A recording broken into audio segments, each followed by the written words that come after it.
Turn around, ladies. Guys want to see three things: boobs, butt, face. That's it. So they have these guys in like these glass cases, and they can shadow them, or shade them. Wow. So yeah, they're just butt naked. Then they're butt naked. Just butt naked, just naked sitting attraction. There. It's called. Wow. You know what? It's probably worth just watching one time. I'll try anything one time. And you know that the show is on Max. Oh, it's on HBO Max? So I guess you can watch it. I got it. HBO Max at the crib. Oh, I'm definitely going to watch it a couple of times then. Yeah, because they had the text says HBO did have Naked and Afraid dating. Yes, I saw that too. I've seen all the Naked and Afraid. I'm really intrigued by it because I would never do that because I'm too afraid to be that naked in a random place. Me too. Not in my house. But I really admire these people for going all these places naked and afraid in the most extreme conditions and environments on the planet. It is awesome. It's a. I wouldn't want to be standing in this glass case exactly. on a movie set. Come on, man. They just get naked. Oh, you know what? What do they win? Do I just win a date? Do I win some money? Somebody said, guys, that's been on for like 7 years. They're just releasing it in the U.S. Hilarious show. You see everything. Everything? They do it for girls too, right? You have to. Equal opportunity. You can't be sexist and do it for one sex and not the other. No, everybody gets to get butt naked. And that's They start at the bottom and work to the top? I want to see. I don't like that. She let me cheat. I just want to see. I'll save you a lot of time. I don't need to see the feet. I'm good. If the boobs and the butt and the face are right, the feet, you're good. She could have ugly feet. I know me and my they would never get past a couple areas. I wouldn't even get to the top, but I'd be out. But same time, with the girls, you just don't want to. You end up with a butterface run. That's true, but hey, man, sometimes you can have a Penn Stater. Oh! I mean by that is a great uniform but a bad helmet. We will be back. In case y'all didn't know. Hook 'em up with Ian Rod B. Coming back.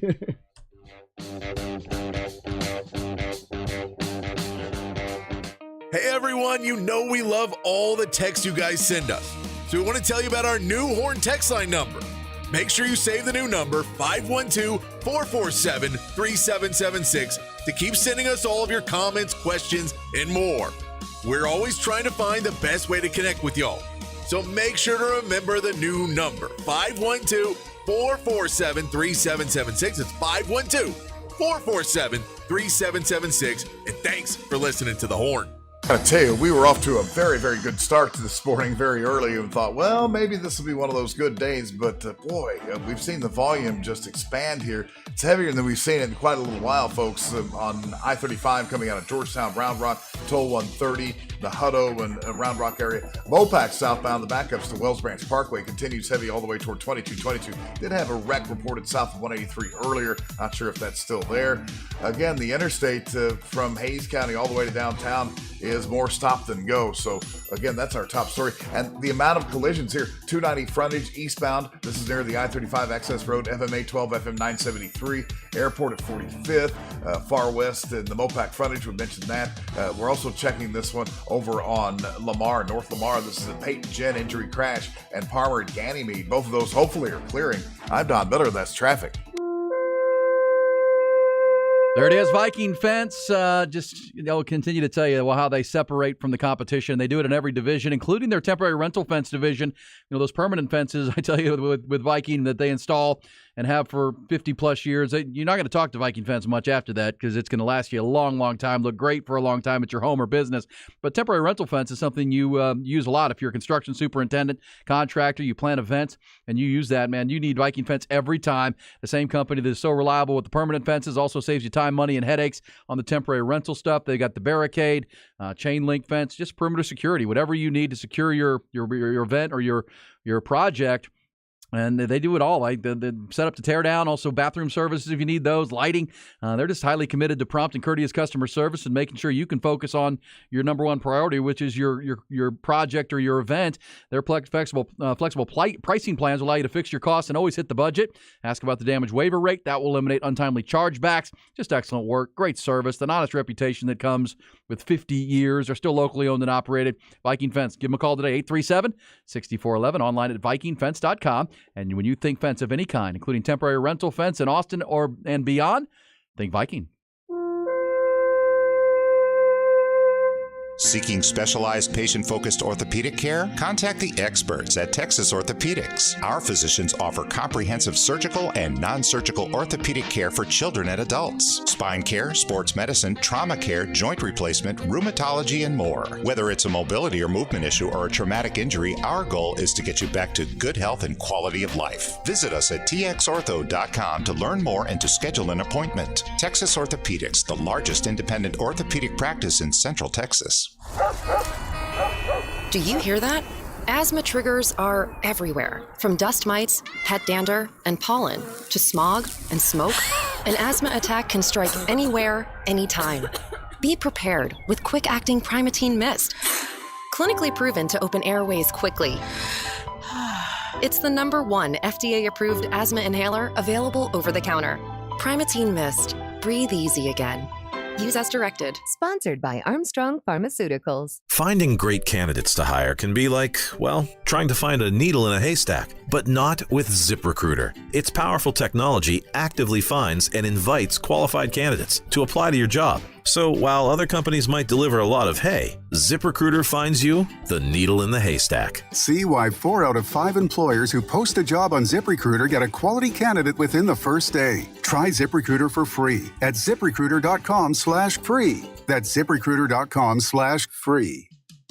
Real Texans are genius. Bud Light salutes you, overly dedicated Texas Longhorn fan. How come? You show up to every UT football, basketball, baseball, volleyball, and ball-related sport there is. Ping pong. Each game, you slather your entire body in burnt orange. Every nook and cranny. Yes, you're brewed in Texas, and so is your Bud Light. Enjoy responsibly. Texas Edition Bud Light beer cans. Anheuser-Busch, Houston, Texas. Winning season is here, and there are plenty of opportunities to win at MyBookie. Will the Dallas-San Fran game go over the total points, or can Micah Parsons and the dominating Dallas defense keep the San Fran offense at bay? As a better you demand perfection, and MyBookie delivers. NFL, college football, and a brand new cash-out system give you options to bet and win all season long. First 2 legs of your parlay hit, cash out early and use the funds on another bet, or let it ride for the chance at a bigger payday. Join the MyBookie family for an entire season filled with odd moves, free bets, and super contests. To get started, go to mybookie.ag now and register for an account free. When you're ready to make your first deposit, just use the promo code HORN to grab a welcome bonus on the house. That's promo code HORN to claim your deposit bonus. And for a limited time, a free chip to use the MyBookie Casino. You can bet anything, anytime, anywhere, only with MyBookie. Horn Headlines brought to you by Top Gun Rentals and Lawn Equipment. Halloween here is scarier than an OU cheerleader without makeup, but nothing scarier than missing out on employee pricing on all our zero-turn mowers this month at Top Gun. TopGun.net will shoot you straight. You're listening to KTAE AM Elgin, K270CO Round Rock, Texas Sports. The Horn. The Horn. Guests on The Horn appear courtesy of the Vaqueros Cafe and Cantina Hotline. Vaqueros now delivers and offers curbside pickup. For info on placing your lunch or dinner order, visit vaqueroscafe.com. We're rolling take A, we're rolling take over 5. Double go.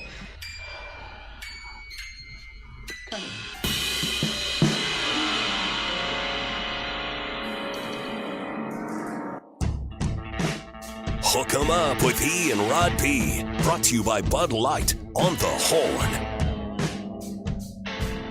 Oh, man. Horn text line lit up with the conversation about the British show Naked Attraction, Rod. I love the Texas OU week. Got Cowboys San Fran coming up this weekend. Trying to break it all down. And the story that captivates the text line is the Naked, what is it called? Naked Attraction show. Yeah, buddy, our good friend of mine texted and said, I just got home from England a few weeks ago. Watched that show. It's like a train wreck. You can't quit watching. Oh, you know what? It says, guys, revealed in 3 sections: genitals down, trunk, face, men and women. So 3 sections? Okay. So they don't go like body part by body part. Go like just region by region. 3 sections, I guess. I like that. Okay. I'm cool with that. Yeah, I'm cool with that. I'm going to check it out. You guys, I will give you a Blackbuster review coming up later on. My wifey needs something to watch while she just sits at home, becomes a milkmaid.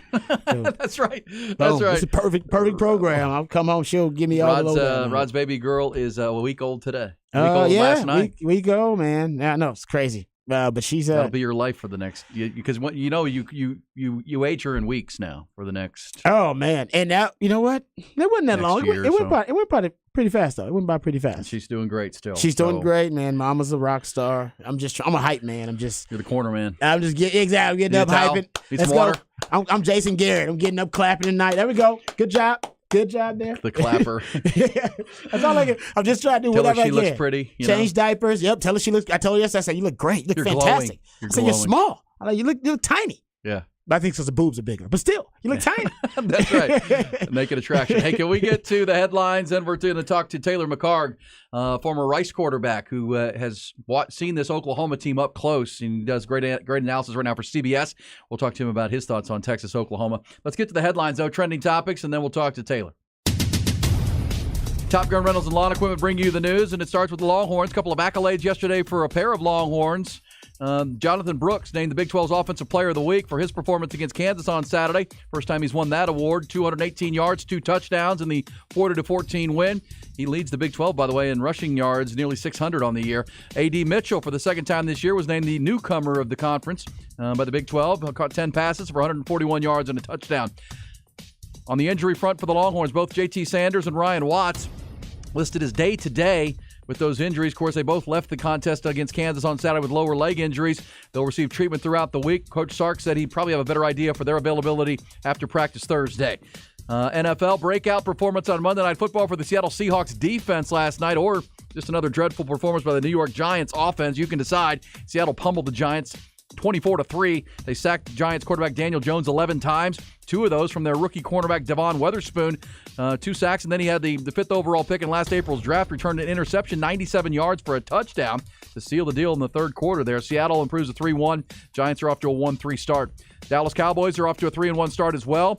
They had that big bounce-back win against the Patriots on Sunday. They're facing a measuring stick game this Sunday afternoon when they face unbeaten San Francisco in San Fran. Several Dallas starters nursing injuries. All-pro Micah Parsons and Zach Martin, both of them dealing with late and knee ankle injuries. Both expected to play in practice, but their availability still in doubt. How about Tyron Smith, the left tackle? He's, according to Mike McCarthy, doing much better. He's missed the last 2 games with a knee injury. Major League Baseball playoffs begin today. Quadruple header. All the series begin, including the Rangers. They're in Tampa this afternoon. 2:08 first pitch. It's Jordan Montgomery for the Rangers. Taylor Glasnow for the Rays. Game 1, you'll hear it right here on the Horn. 1:30 the pregame, 2:08 the first pitch. Horn Headlines brought to you by Top Gun Rentals and Lawn Equipment. Halloween here is scarier than an OU cheerleader without makeup. But nothing scarier than missing out on employee pricing on all our zero-turn mowers this month at Top Gun. TopGun.net will shoot you straight. I'm excited to talk to Taylor. Yeah, we'll get some broken down seen this Oklahoma team in person, broken them down. Yeah, Taylor called the SMU Oklahoma game, which was probably the toughest test that they've faced so far this year. As I mentioned, if you look at the D1 rankings, they're the highest ranked. SMU is ranked 51st in the country right now. Iowa State below that, Cincinnati below that, and Tulsa and Arkansas State. Their schedule so far are way down in the 100s. Real quick, before we talk to Taylor, I want to tell you about our friends at Brain Vault, Dr. Greg Eckert, and his patented technology based on proven science that helps produce or protect young athletes from a risk of concussions. Dr. Eckert and his team are now fitting high schools, Rod, all over the area, Vandergrift, Lake Travis, Regents. They are all over the state now. And how about this? I got this note from Dr. Eckert over the weekend. Said, I was at Texas State collecting more research yesterday. It's irrefutable that optimally aligning the jaw with the patented Brain Vault technology passively increases baseline neck strength, the most important line of defense against concussive forces. And this is why this orthotic, it's not a mouthpiece, it's an orthotic, works. Brain Vault has used that technology for the past 8 years with roughly 100 NFL players. No concussions reported. They've now taken that technology used in the NFL level for a retail version for young athletes in collision sports. Now you can protect your young athlete with the same level of protection NFL players have experienced. All you have to do to set up a fitting for your young athlete or your team, go to brainvault.com to learn more about this next level of protection. It's brainvault.com. Play hard, but play safe with Brain Vault. All right, let's go to the Vaqueros hotline, and this is a good friend of our show. We talked with him back when the season began, and Texas played Rice to open the season. He is the former quarterback at Rice, also high school football quarterback in this area. Vista Ridge was where he started in high school. He's now doing great work with CBS Sports as an analyst, games every single week. Taylor McHargue is with us. Taylor, how are you, bud? Good. How are you guys doing? Great. Thanks for joining us, brother. Hey, what's your game this week? I have got FAU, Tom Herman down with the Owls. I've got them in Tulsa on Saturday. Nice. How are you enjoying the analyst role in the booth? I know you've been doing it a little while now. One of the rising stars in that industry. Are you enjoying doing that? Yeah, it's fun. I mean, this is I've got a couple different things going on, and this week actually is a little bit crazy because we get Conference USA's added some midweek games to try and get on some linear cable games. So I actually go from Florida to Nashville to do Middle Tennessee on Tuesday night, which will be a little bit different. But it's a busy time of year, so it's a lot of fun though. All right, Taylor, let's talk a little bit about Oklahoma. We're ready to get the deep dive going. We know how good Texas is right now. We've obviously had the microscope and the magnifying glass on the Longhorns through 5 victories, 5 double-digit wins, a couple of ranked victories, and I want your thoughts on what you've seen from Texas. But you got to see Oklahoma up close when you called their game with SMU earlier this year. You got to talk to the coaches and players. What was your overall impression of the Sooners that night, and what have you seen from them so far? Yeah, well, the first thing is from last year to now, team speed is completely different. I thought that was when you watch tape back from them in 2022 versus what we've seen from them to this point in the season. They did a really nice job with roster overhaul and getting speed, especially on the defensive side of the ball. And that, to me, the quote from Butch Jones, Arkansas State's not a very good football team, but the quote from Butch Jones after they lost, I believe it was like 77-0. Butch Jones says, we knew they were going to be fast. We had no idea they would be that fast. And that, to me, stood out against SMU as well, where especially on the defensive side of the ball, at the linebacker spot, on the back end in the secondary, they look like a completely different team from the year before. Now, that being said, I think that's what we're going to talk about today is their schedule to this point in the season looks a lot different than what Texas has played. They have not really been challenged yet. And the one week that I felt like they were challenged was against SMU. That game was 14-11 going into the fourth quarter. And you fast forward to this past week, the Iowa State team that they just played, I think that may be the worst team in the Big 12 with all the stuff that they're dealing with the gambling scandal. It's either them or Houston that's at the bottom of the Big 12. So, again, I just don't think Oklahoma's really been tested yet. I thought SMU did a couple things that challenged them some in a way that you haven't really seen before. But if you just measure the first few weeks of the season for what Texas has had to face versus Oklahoma, it looks a lot different.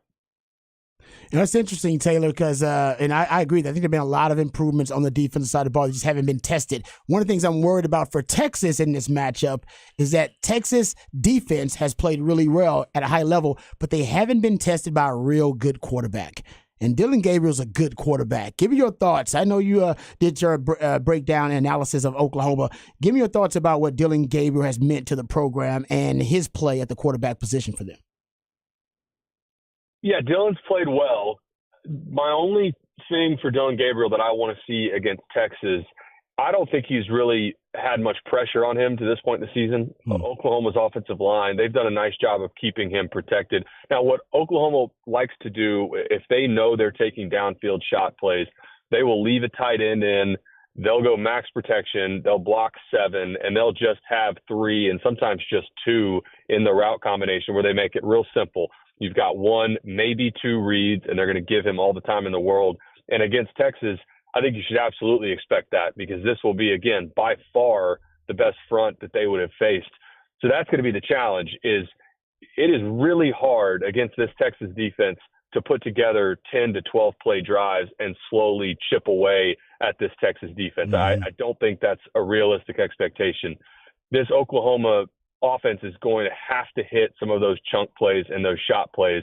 And to this point in the season, the Texas defense has not given up very many of those. Dillon Gabriel in this offense, they will have to hit some of those over the top. And Andrel Anthony, top receiver for them, the Michigan transfer, he's really been the explosive target that they like to get to. But again, I would expect that the max protection, and you'll see it, you get an extra tight end in the game, or they detach the tight end just off to the side. That's where they like to, especially around midfield, try and take one over the top and leave 7 guys in there to try and give Dillon Gabriel as much time as they can. Yeah, it's interesting you said that. Taylor McCarg is with us, and when we did our preseason preview of Oklahoma, we talked to our insiders from Norman, and they were worried about the weaponry and who were going to be the guys to throw the ball to. And Andrell Anthony has been a big get for them. They got him through the portal from Michigan, and I watched a lot of that Cincinnati game, and it felt like anytime they needed a big throw, needed a big third down, they went to Anthony. He's 6'1", he's almost 200 pounds, a good route runner. What did you see from the weapons on the outside? From the quarterback's perspective you have, outside of Anthony, who else is important to them in their passing game? Yeah, Jaleel Farouk, he's another guy that they like to target. He does a good job. He's the guy that they really, in their mind, was going to replace Marvin Mims as the primary receiver. Now that's become Andrell Anthony, but Farouk is really a good number 2 behind that.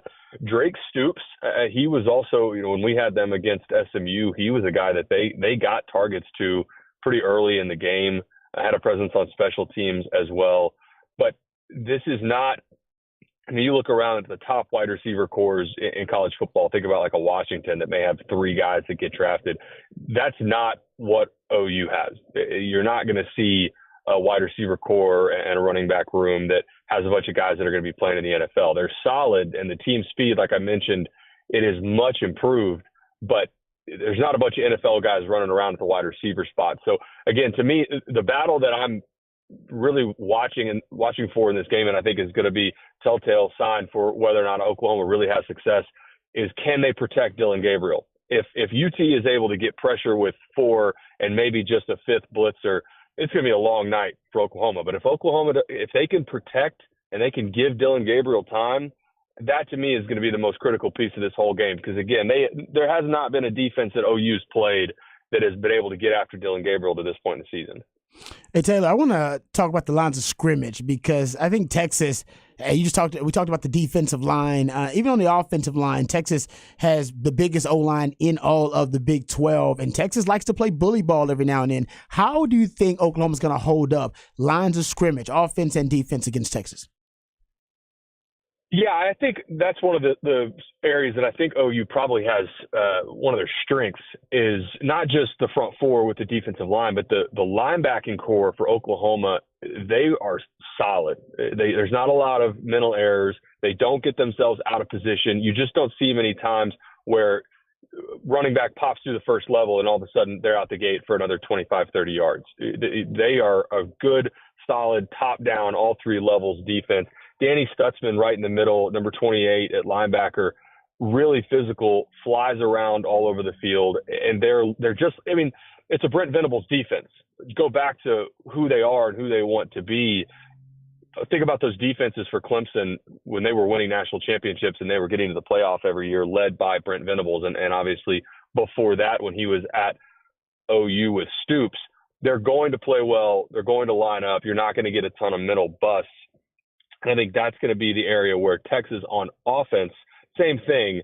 Go back to the win against Alabama. It took those shot plays over the top that they missed against Rice. I remember coming on and talking with you guys about that, where they did not look great against Rice. And then Quinn Ewers cleaned that up against Alabama, hit a couple of the home run balls for touchdowns. They're going to need that against Oklahoma as well. Because just like I said, Oklahoma does not want to have 10 and 12 play drives over and over against this Texas defense. Well, Oklahoma is going to do a good job of trying to chew up clock, limit possessions for Texas. Texas is going to have to hit some explosives over the top. Taylor McCarg, good stuff right there. I know last time we visited, you talked about you married a Longhorn fan, so you've been watching this team closely.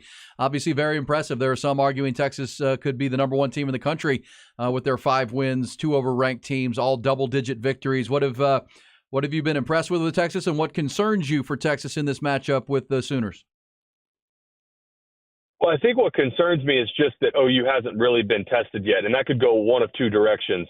But because they haven't really been tested, what have they been able to not put on tape? What have they been able to hide in terms of their schemes or shot plays or gimmick plays, just things that when you get to week 6 of the season and you haven't really been tested, you're able as an offensive staff really to hide a lot of your weapons. But for Texas on the other side, I mean, there's a reason that Vegas has them as the top. The odds favor them to make the Final Four, make the playoff. And I think it's there for a reason. And for Texas, I mean, from a resume perspective, if they beat Oklahoma, they should probably be the number 1 team in the country. Now, I don't know if they're going to jump Michigan. I don't know if they're going to jump Georgia just because Georgia hasn't lost yet. But from a resume basis, again, you've got a win at Alabama and then a win over a top 15 Oklahoma team. From a resume basis, they should be the number 1 team in the country. I don't know if that will happen, but it has been fun to follow them. Look, I live in Austin. Like you just mentioned, I'm married to a Longhorn. I think the city is better when Texas is good. I pull for Texas as long as they're not playing my Rice Owls. So, look, it's obviously been a ton of fun to follow through the first part of the season. I do think they win this game. I think they beat Oklahoma. The only way that doesn't happen, turnovers from Quinn Ewers. I think that's probably the only way where you give OU a couple extra possessions. But if you line this up and both sides played clean, no turnovers, similar time of possession, Texas is the better team. They've got more top-down speed, top-down talent. I think, again, it's a rivalry game. We all know some of the times where one side in this game is favored over the other. Upsets happen all the time in this matchup. But again, I do think Texas probably wins this game. I think it's probably closer to a 2-score win. But again, if it doesn't happen that way, it's likely because of turnovers for Texas. Taylor McCarr. Last thing I have for you is that Oklahoma, the running back. Whoever runs the ball in this game typically wins. Texas has a guy in Jonathan Brooks who leads the conference in rushing yards and is coming off a great game, a couple great games in a row. What about OU? Who stands out? I mean, Marcus Major is the name, but he's under 4 yards a carry for the season against the schedule they've played. Only guy over 5 yards a carry is Tyree Walker out of the Vegas kid. Which one of these running backs do you think has a chance to carry the mail for them on Saturday? Yeah, I don't think Oklahoma, to use your phrase, carry the mail. They do not have a solidified starter per se. Now, Tyree Walker, like you mentioned, and Marcus Major. You've also got Javante Barnes. I mean, they will really, truly rotate these 3 guys and go with the hot hand. One of the things that stood out, I really was impressed by all 3 of these guys in pass protection, which is an underrated part of playing the running back spot, but they're well coached. But again, like I mentioned with the receivers on the outside, you don't have in this running back room, there's not a clear guy that you're like, this is the number 1, this is going to be one of the top running backs in the country and an NFL running back. That's why you see it's kind of by committee, kind of with the hot hand. But again, I mean, Marcus Major, probably the best back in that room, but it's not by a wide margin. Taylor, awesome stuff, man. Appreciate you reaching out. Appreciate your perspective. That was good stuff. We're getting ready for Texas and Oklahoma. Safe travels for you. 2 games coming up over the next week, and we'll check in again soon. Appreciate it, my friend. Thanks, Taylor. Awesome. Thanks, guys. There he goes. That's our first deep dive. There it is. What'd you get out of that? I like what he said, though, about, and I brought this up, too, yesterday. They haven't been tested early, and he believes that they could be holding something back. Usually – coaches, at big-time Power 5 programs like Oklahoma, they can't afford to do that because they have a big-time matchup early on in the season, whether it be a non-conference or big-time conference opponent early. They haven't had that. They have not. So there's a good chance that they've been keeping some of their exotics to themselves, and they're going to break them out versus Texas. Well, we know they will, defensively and offensively. I like what he said about that. And that linebacking core, I agree with him. That linebacking core is probably their strength. And it might be the strength, not just defensively, on the team. They got 2 really good linebackers. You brought that up earlier. Yeah, Stutzman's a good one. The kid Kanak, Kanak. Yeah. Just one of those heady guys, neck roll kind of dude. He's going to be all over the ball. Yep. I like him. Okay, so there you go. Team speed improved. Still not really a bell cow running back. Pretty good receivers. And as Rod said last hour in his rant, I mean, who would you trade if you're Texas? Who on Texas' roster would you trade from Oklahoma? Not many. Texas has the better roster. I think he said it right. Some exotic plays that maybe they've kept under wraps, and then, Quinn Ewers all of a sudden starts becoming a turnover guy, which he has not been. He's thrown 1 pick all year long. Not really in his nature. Dylan Gabriel's only thrown 2. to this point. So he's a veteran quarterback. Was it sixth year for him? But I agree with Taylor. If Texas can stunt this running game, because none of those running backs are really scary, right? Jonathan Brooks' emergence has given Texas an absolute advantage in the run game. The offensive line's really good, even against this but improved OUD. All right, we have all week to drill down, but we look forward to doing so. It's the 119th meeting of Texas and Oklahoma. Coming back, well, Steve Sarkisian was asked yesterday, you just heard Taylor McCarg talking about it, is Texas the number one team in the country? Sark was asked that. We'll get his answer coming up. Also, Rod behind the BOC and off the record before the end of the hour on a Tuesday. Sunny days are ahead as Ironworkers Local 482 Union is hiring 3,000 people right now for a huge new project. Maximize your potential today by applying at ironworkers482.org. That's ironworkers482.org. Hey, what's up, folks? Lifetime Longhorn Rod Babers here. We all know that these days, just the everyday stresses of life can be really demanding. It can be something that takes its toll on all of us. I mean, we all have to deal with the stress of family, relationships. These are things that honestly can be not only stressful, but they can bring a lot of anxiety. And what you want to make sure is that you're taking care not only of your loved ones and your family members, but taking care of yourself and taking care of your mental health. And that's what BetterHelp is all about. BetterHelp is the world's largest therapy service. The world's largest therapy service, 100% online, folks. We're talking about making it as convenient as possible for you. They got licensed professionals, vetted therapists that you can trust. And life can be stressful. We all know that. And we all know there's a stigma. Some people don't like to talk about their emotions. They don't really want to talk about what's going on in their lives. Folks, it can be really good for you. With BetterHelp, you can message your therapist anytime from anywhere with a mobile device or from a computer. It makes it really easy for you. And that's what this service is all about. So you can get the help you need when you need it. And that's what BetterHelp can do for you. And it's for families. It's for couples. It's for men. It's for women. It doesn't really matter what your situation is. The way they've tailored this service, folks, it can give you the help you need whenever you need it. That's what I love about BetterHelp. Today, we are all enlightened enough to know that, hey, the importance of mental health, the importance of mental wellness. But for some people, that can be a problem, whether it be just the time to find that help or whether it be seeking out that help. BetterHelp is the way for you to do it. So, folks, reach out to BetterHelp today. Let therapy be your map with BetterHelp. Visit BetterHelp.com. That's BetterHelp.com/thehorn today. And if you do that, you'll get 10% off your first month. So 10% off your first month. All you got to do is reach out, BetterHelp.com/thehorn. That's BetterHelp, HELP.com/thehorn.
Aaron Hogan, Rod Babers. Austin, Texas Sports.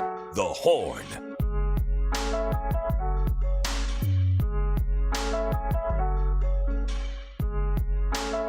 Tuesday on the Horn. Appreciate Taylor McHargue.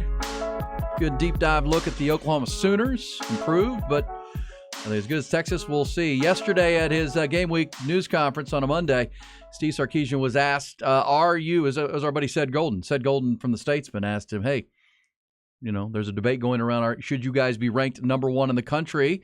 He said, hey, Sark, are you guys the best team? Should be ranked number one? That's for you guys to answer. I don't have a vote. I'm not in the coach's poll, so I don't have a vote. But some of you in this room do. But anyhow, I don't know. I don't know. I mean, obviously, it's flattering to some degree. The fact that the product that we're putting on the field is one that people appreciate the way that we're playing, and I think our players have earned the respect of some of that feel that way, and hopefully we can continue to do that. But there's a lot of football left this year. We haven't even hit the halfway point. And ultimately, like I've said all along, our goal is to be in Arlington December 3rd and try to win a Big 12 championship. Then whatever happens is supposed to happen. But if we don't do that, everything else is irrelevant. So it really, I hate to say it doesn't really matter where we are today. Where are we at the end of the season when we have a total body of work? And so, as I told the team before the season, and I tell them every week, the opinions of others doesn't matter. What we do does. And so we've got to go out every Saturday and play a brand and a style of football that not only makes us proud as coaches, makes them proud that they're doing it, and makes Longhorn Nation proud that the way we play is a brand and style of football that is one that we all appreciate because of the way our guys go about it.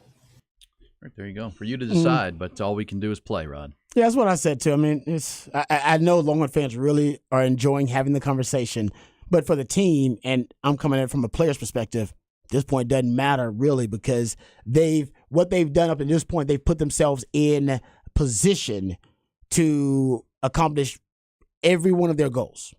Yeah, we are 5 games in, and all of their goals are still in front of them. Every last one of them. Not every team can say that, because some teams want to go undefeated. They still have that opportunity to go undefeated. Yeah. So I think for this team, as long as they beat Oklahoma, and I'm glad that right now the Texas-Oklahoma game has the gravitas. Right now it has, that it has the magnitude, it has the hype that it deserves. Both teams coming in undefeated, and it'll catapult one of these teams, Texas, in my opinion, into the national championship conversation, the college football playoff conversation. That's what it did in the early 2000s. That's what the Texas-OU game was all about in the early 2000s, when Texas and Oklahoma were going back and forth, and it was inevitable that whichever one of those teams could survive and advance this Texas-OU game, they'd win a national title. Oklahoma did it, started in 2000. 2001, hell, honestly, we should have played for one. So we fell short in the Big 12 title game.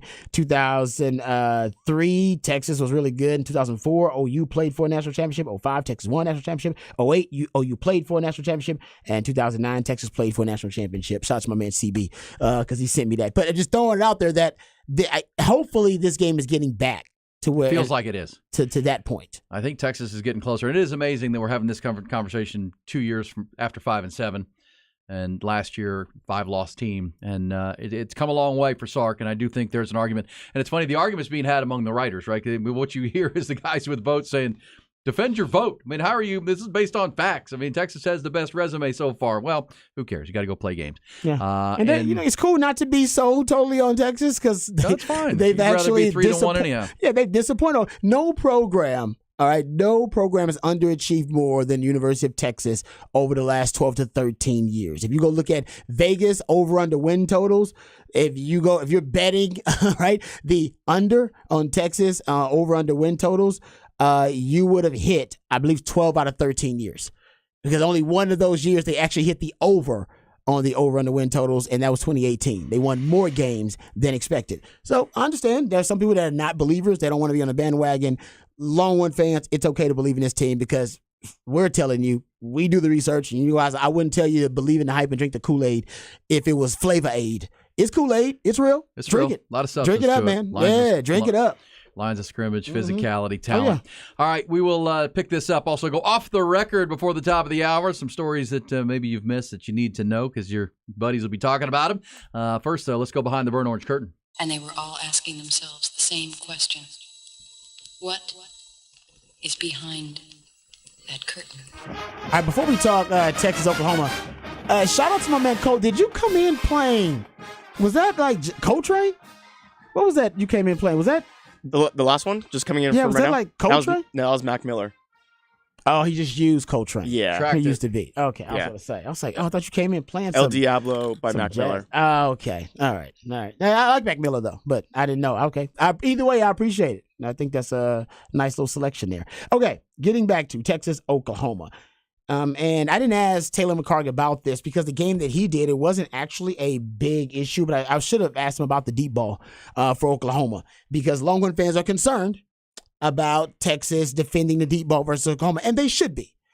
Texas hasn't necessarily had any systemic weakness on defense, but one of the things that's had some minimal success in multiple games versus the Texas defense would be the deep ball. Now, I guess you could extrapolate and say, well, Texas, it played backup quarterbacks for 3 straight games. So they probably shouldn't be giving up deep balls to anybody. And if they end up playing a really good quarterback, could that good quarterback exploit Texas on those vertical shots downfield? Jalen Milroe had a really good deep ball. It was actually one of the best parts of his skill set as a passer. And it was a nice deep ball. Drop placement was good. And it was a pretty deep ball. And he threw really well against Texas. Bama was 4 of 7 on passes 20 yards or more down the field, including a touchdown on one of those deep balls. And Sawyer Robinson was a below average quarterback, to say the least, to be nice. He was 2 of 7 on those deep shots down the field. So Texas basically is allowing a third of their deep shots to be completed down the field, which is not terrible. That's not necessarily bad. And as I said, it's not a systemic issue, but the Kim Kardashian, Nicki Minaj, Serena Williams size, Cardi B size, Megan Thee Stallion size, but is they haven't really faced a good quarterback yet. And Dylan Gabriel is a good quarterback. They always say that if you're a good quarterback, a decent quarterback, you're supposed to, at a distance, be able to hit a house. But some of them are really good. They can hit the door from a distance. And there are some quarterbacks so elite accuracy-wise, they can actually hit the knob from a distance. Dylan Gabriel's a hit-the-knob kind of guy. He is really accurate with the football. But he, as Taylor McCarg mentioned, he hasn't been under a lot of duress. And Texas will put more pressure on him than he's faced all year. It's the best defense that Dylan Gabriel's faced, but this is also the best quarterback that the Texas defense has faced. So getting back to the deep ball, Texas has allowed a third of their deep balls to be completed. Dylan Gabriel's deep ball accuracy is actually one of the best in the country. I haven't compared it to others, but I imagine completing over 50% of your deep balls puts you in rarefied air, because that's usually the norm is around a third, around 33, 34%. That's probably average. This dude is closer to 60% on his passes of 20 yards or more down the field. 13 or 22, averaging 24 yards per attempt. So for Texas in this game, that's going to be a primary concern, how they defend the deep ball. And for Dylan Gabriel, he's got some speedsters on the outside. I don't think they have, an elite wide receiver, but they don't need one. All they need guys that can stretch the field. Remember, they got Brendan Thompson, and he's like the rotational guy. He's like 4th or something in the rotation of guys, and he's a speedster. Remember, he transferred from Texas. This is a guy that ran, 400 meters, something Track like star, that. Yeah. So they got some speed on the outside. And remember, that's where teams were attacking Texas. They would try to isolate Ryan Watts on their speedster and then just make it a track meet. That will happen again. So teams are attacking certain positions and certain players with these vertical shots. They're attacking the Texas safeties, whether it be Jerry Thompson or whether it be Michael Taft or Keaton Crawford this past weekend, and they're attacking Ryan Watts. So I do think there's a couple of things that PK can do to try to minimize the damage of any deep shots, deep attacks by the Oklahoma offense. I think you keep your 2 deep safeties.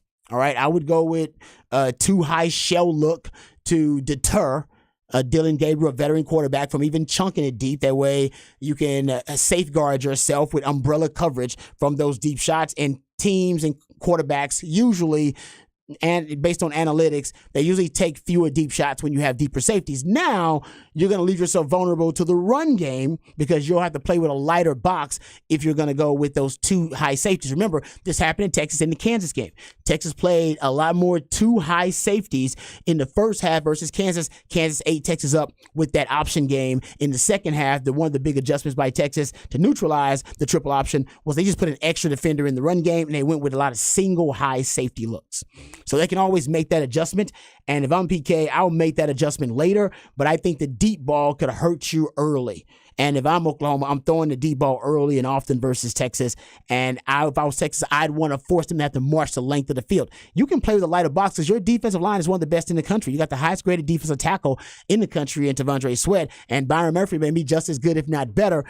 I would bank on my defensive line being able to win up front with light boxes. Oklahoma is averaging less than 4 yards per carry. They're not a dominant, formidable run game. And with Jalen Ford and your defensive line, even with just 6 guys in the box, doesn't mean there are 6 guys in the run fit. A guy like Jalen Catalon can come from 12, 13 yards away as an alley cat and precisely, with a precise angle, come down and make plays near or behind the line of scrimmage. We've already seen that. So that's one thing I would do. I'd play too high. I'd go with a light box early on because you got Jalen Ford and you got one of the best D-lines in the country. I would also tighten up my rotation of safeties. They're attacking Keaton Crawford. They're attacking guys like Taft in coverage. I would keep Jalen Catalon and Jaron Thompson and maybe a young Derek Williams, tighten that rotation so they're not able to exploit certain players with that deep ball. And with Ryan Watts, same thing. I might, play some of those younger corners, Gavin Holmes or even Malik Muhammad later on in that game because early on, a lot of emotion flowing for a young player who's never experienced it. But after Ryan Watts is settled down, and they may go after him early on too, I probably would play some of those younger guys because Malik Muhammad has a better technique at the line of scrimmage. I think he's a better coverage guy overall, and he's a better ball hawk than Ryan Watts. So he has a higher ceiling than Ryan Watts, but right now, experience can hurt you, or I should say inexperience can hurt you in this game. All right, good stuff behind the BOC, the breakdown you need to be ready for this game, whether you're in the Cotton Bowl or watching with us out at Fieldhouse at the Crossover. That's where we'll be on Saturday on the big screens, or watching along with me. When I say we, the Horn will be at the Fieldhouse at the Crossover. I will be hosting the in-game watch, the watch-along on the Inside Texas YouTube channel, which is called On Texas Football. Look forward to doing that again for this game. Last time I did this, right, we did it for the Texas OU game that went to 3 overtimes, and Drake Stoops won it. Yeah. That was the COVID year. Oh, that game seemed to last like 5 hours. Unbelievable. It was the longest game, but I don't know. This one, I still, every time I look at my phone, I feel like it's a misprint that it's going to be 72 degrees, and it's going to be in the 60s when this game kicks off on Saturday. It's going to be a beautiful thing. Can't beat that. There's been so many like blazing hot games in the recent years. This one should be spectacular. That, or if you're going out to ACL Fest, in addition to the game on Saturday, weather looks great coming up. Thank you to Rod behind the BOC. Coming up, let's go off the record. Stories you need to know. Probably haven't heard them yet. We'll get them for you next.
DD Mangudu. Once it's turned on, the sign will spell out Deli Cat Essen. Well, I don't get they bring me in cold. Congratulations. Continue good sex in the Big East. Thank you, Jimmy. And boom goes the dynamite. It's time for another edition of Off the Record. Do it live. I'll write it and we'll do it live. And thing sucks. Never sucks on a Tuesday or any day off the record. Hey, Rod. Yes, sir. Not surprising, but TV ratings for Sunday night's Jets-Chiefs game off the hook. Oh, yeah. Sunday Night Football drew an average of 27 million viewers, up 22% week by week. That was like that's the most watched primetime show, actually show of any kind since the Super Bowl. 27 million to watch the Jets and Chiefs game at its peak, had almost 30 million viewers. And, of course, NBC said compared to an average of the first 3 weeks of Sunday Night Football, biggest demographic gains were among girls 12 to 17. They were up 53%.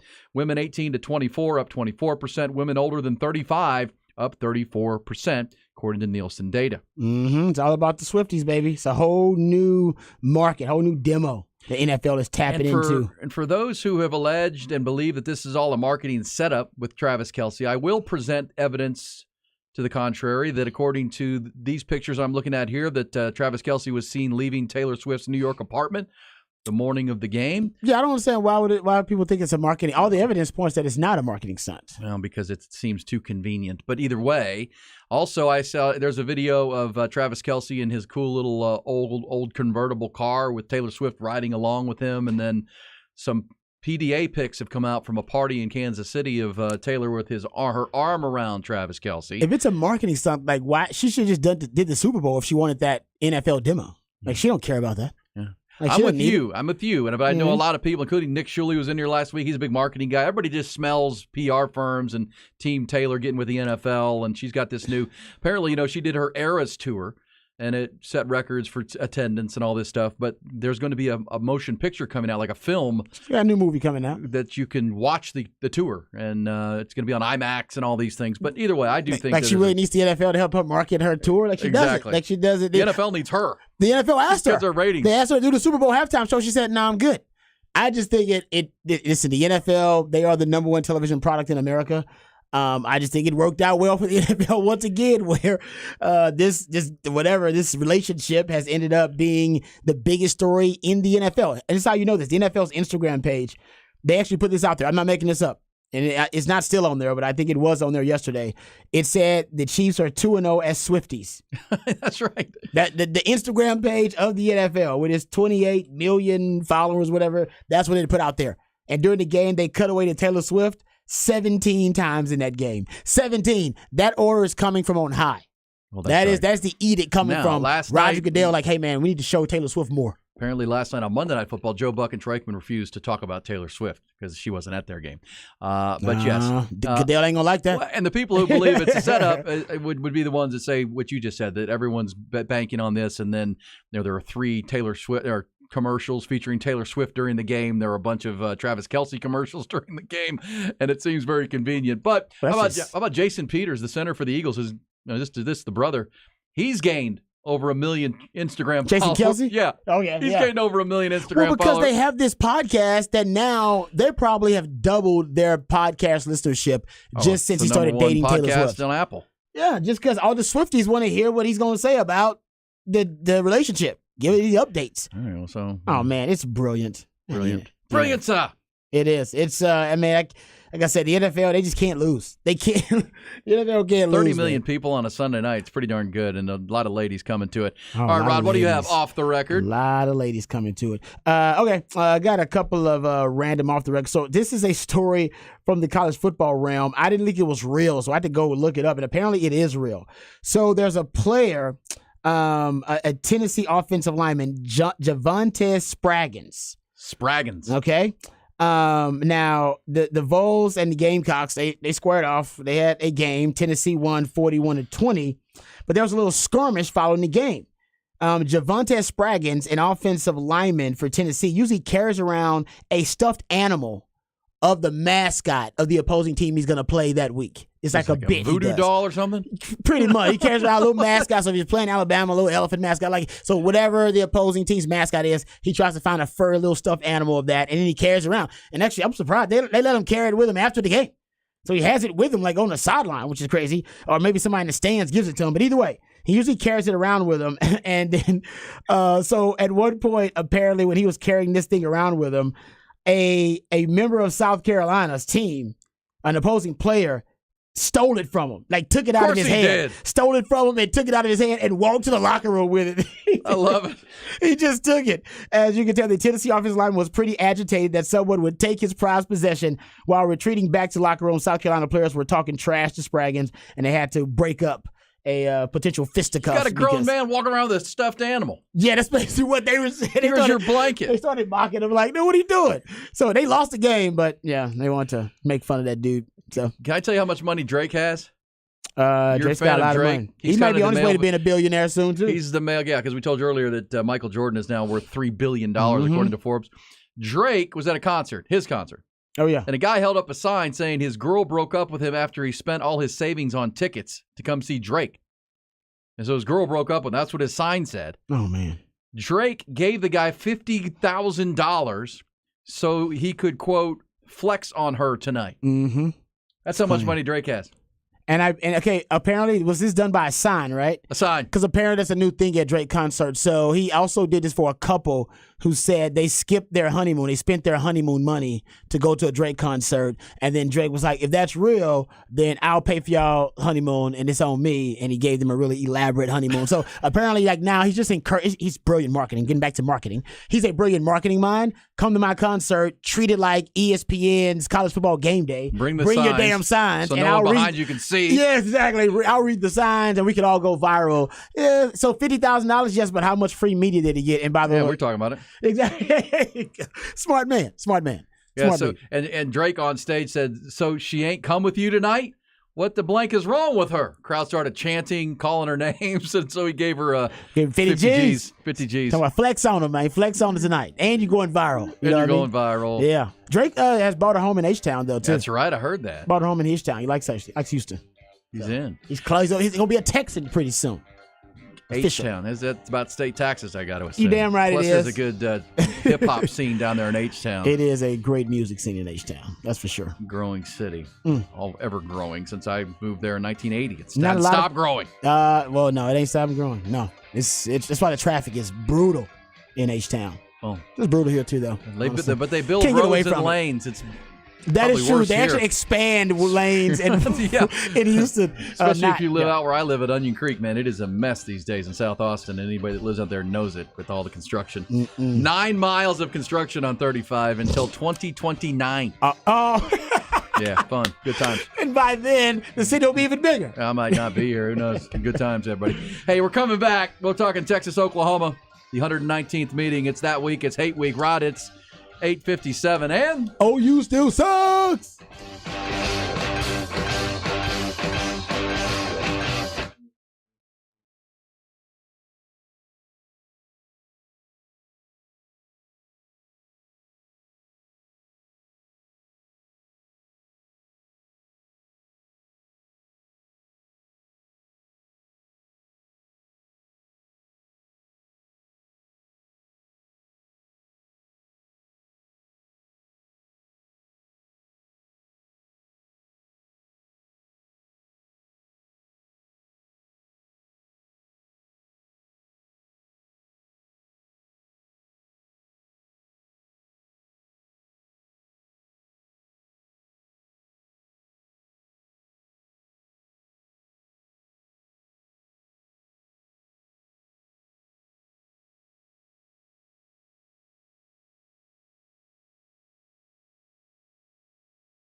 Hook 'em up with E and Rod P. Brought to you by Bud Light on the Horn.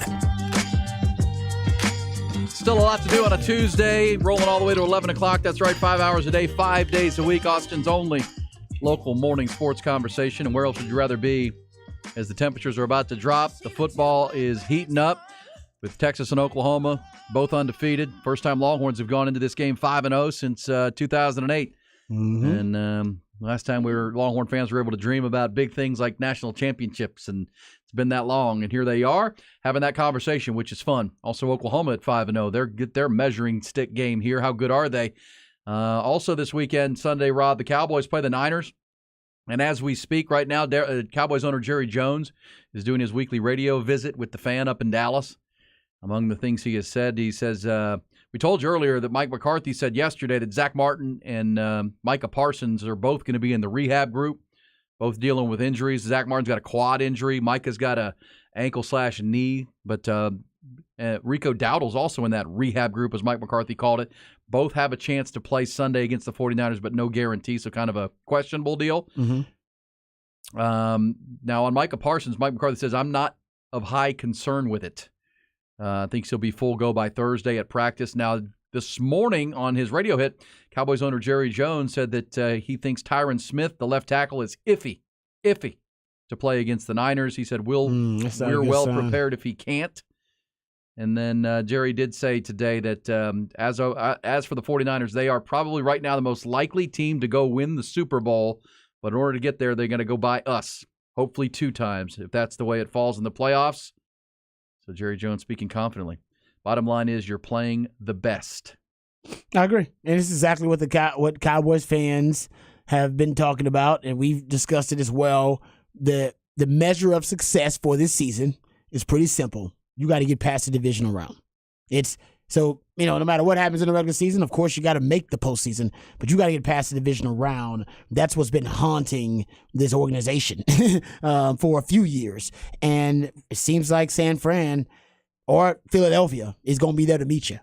So you're going to have to beat one of them teams, and you get to play Philadelphia twice, but then you get to see San Fran this week too. So you'll have a really accurate or clear picture and gauge on what the Cowboys need to do to take that next step. Yeah, I mean, and this game is, if they lose this game, doesn't mean they can't beat them in January. Got to make some adjustments, though. And, I think we all would assume How about them Cowboys? odds are probably fair that the Eagles and Cowboys will maybe split their home and home, right? I mean, this year. Yeah, I think that's Could fair. see that. And Niners are right there. Cowboys defense back to playing, as Dan Quinn said yesterday, that was us. That's our defense. We play fast. We play with relentless effort, and we dominate, and they really have. But, kind of like because here's the thing with the Cowboys. The Cowboys have paralleled the Longhorns in a lot of ways, but for me, they parallel Oklahoma. I don't know how good Oklahoma is because I don't know. They have the best team they've played is like the 51st ranked team in the country right now. Dallas has dominated what I think are 3 pretty lousy offenses, right? The Giants, Jets, and Patriots. These are bottom half of the league offenses, and as we saw with the Giants last night, maybe the worst offense in the league belongs to the New York Giants. It's possible. Giving up 11 sacks, pick six. Did you see Brian Daboll when threw his quarterback under the bus? Well, he wanted to strangle his quarterback. He did, man. He looked bad. He looked mad at him when he was talking to him on the sideline on the bench. Well, yeah, because he's so frustrated. If they score a touchdown there, that would have been 17-10. I mean, they would have still been in the football game as bad as it was, and that made it 24-3. Instead, it was 14-point swing and just a terrible read by his quarterback, and I don't even know what he was throwing to. But Devon Weathers threw it out of the slot, jumped that thing. That was impressive. But for Oklahoma, kind of like the Cowboys, I think we'll learn a lot about the Cowboys this week against the Niners. I'm going to go ahead and give them a mulligan against the Cardinals, even though they had no business losing that game. You can't lose that game. Because, the 49ers showed you last week what you do to a team like the Cardinals. You just beat them, 35-16. Yep. Overwhelm them. And, but so now, kind of like Oklahoma, I think we know Oklahoma is stepping up against a team that's already proven themselves. I think the Niners, with a win at Pittsburgh and the way they've come out of the gate 5-0 or 4-0, I think this is more about the Cowboys. Where are the Cowboys versus the Niners? And the Niners are relatively healthy right now. They got Brandon Ayuk back last week. Yep. And Cowboys are dealing with the minor injuries we just talked about, and Trayvon Diggs. But eager to see where the Cowboys stack up in this game against a loaded 49ers team that does a lot well. They don't have many holes, Rod. Yeah, I'll take the 49ers. Just because I will say that a healthy 49ers team is something we usually don't see. Even early on in the season. Like, there's usually some injury, like, oh, man, we got this. There's a crucial starter out here. Shanahan's got to adjust. I think the reason that they're on this run, this is the healthiest we've seen a Shanahan coach team in a long time. That's why you got, and I say that because you had the quarterback go down last year. But they've had quarterback injuries damn near every year Shanahan's been there. I'm talking about to the starter going down. So if Brock Purdy, knock on wood, can just stay durable enough for this run and stay upright, as you point out, start and finish every game. They've never lost when he does that. Yeah, Christian McCaffrey too. Those two, start and finish every game. I'm not saying they're going undefeated. That's not the case. But they're going to beat the Cowboys. They got both of those pieces. I feel like it. They'll beat the Cowboys. And Christian McCaffrey is off to an MVP caliber season. I mean, maybe Shadow's trying to win the MVP because the usage is way too high. It's a little concerning for me. You're a 49er fan, aren't you? Yeah. Is the usage for Christian McCaffrey a little concerning for you? Based off his injury history, injury history, yeah. Yeah, they're not. He's not shouldering that load with anybody. He had 20 more carries on Sunday in the Arizona game. They also threw him the ball 7 times. I mean, he's getting 25, 30 touches a game. Yeah, and that's a lot. And the backups aren't even playing because they can't keep Elijah Mitchell healthy. Yeah, so he's a good player too. But how about Brock Purdy on Saturday or Sunday? Remember the Cowboys struggled with that Cardinals defense. Mm-hmm. Brock Purdy, 20 of 21, had 1 incomplete pass, 283 yards and a touchdown. Shannon found his guy.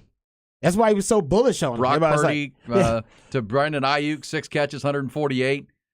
They didn't even really need Debo in that game. And he's their man beater. When a team wants to play a lot of man coverage versus the 49ers, usually they end up bracketing Debo, rolling coverage his way, something like that. And they'll usually end up doing something similar with Christian McCaffrey because you don't want a linebacker on him, so you end up trying to bracket him, play in and out. If he goes out, a player will take the out cut. If he cuts in, player take the inside cut. Well, it's kind of like Texas. Once I get done game planning, trying to take all these weapons away and neutralize them and allocate my resources, then I got a mathematical problem. I'm out of defenders to try to double this other guy over here. So that's why A.D. Mitchell, that's basically what Brandon Ayuk is. He's their A.D. Mitchell. He's going to get one-on-one coverage because I can't afford to double X-Man roll coverage over the top of JT and put 8 in the box. You got to put 8 in the box against Shano. You got to stuff the box. If you don't, he's going to run it down your throat, make you choke on it. So you better put something in the box. I'm going to bracket Debo, and then I'm also going to allocate resources to Christian McCaffrey. Who the hell's got time or resources to worry about Brandon Ayuk? Yeah. Well, and that's exactly what the Cardinals did because Debo didn't have a catch in that game. Yeah, you got to take something away. Yeah. And Kittle didn't have a big game, but it was Christian McCaffrey and his Ayuk who had the huge games there. And the numbers are pretty staggering for the Niners since they've acquired Christian McCaffrey. Doesn't matter if Garoppolo or Purdy are their quarterback. They're 16-1 in their last 17 games, and the one they lost was the Eagles when all their quarterbacks got hurt. All of them. All of them got hurt. But, and Purdy, 20 of 21. When does that happen in the NFL? 20 of 21. 1 incomplete pass. He's good, but the scheme is perfect for him. Yep. And it's what we're seeing from Quinn Ewers. Just learn. What once you realize what the defense is doing to you, and that will be a really fun part of this game. The chess match between, we talk about Sark versus Brett Venables, but it's really Brett Venables versus Quinn Ewers, right? What can Brett Venables show Quinn Ewers that's new, that confuses him? Because he's shown the ability in 15 starts into his career to be confusable, but you can tell when that's what you could see with the Kansas game. What he was seeing was very clear to him. Yeah, when he is prepared, we know this, right? Just taking the games this season, and Sark admitted it. That's why I love Sark, because Sark almost gives you too much information sometimes, but it's great for us because then we can get these little tidbits. And he basically admitted there were 2 games early on in the season. All right, within the first 3 games of the season, there were 2 of those games where they got a different picture, all right, on the field in the game than they prepared Quinn for. Yeah. They got different looks. In those games, we assume were Rice and Wyoming, where Quinn had a slow start.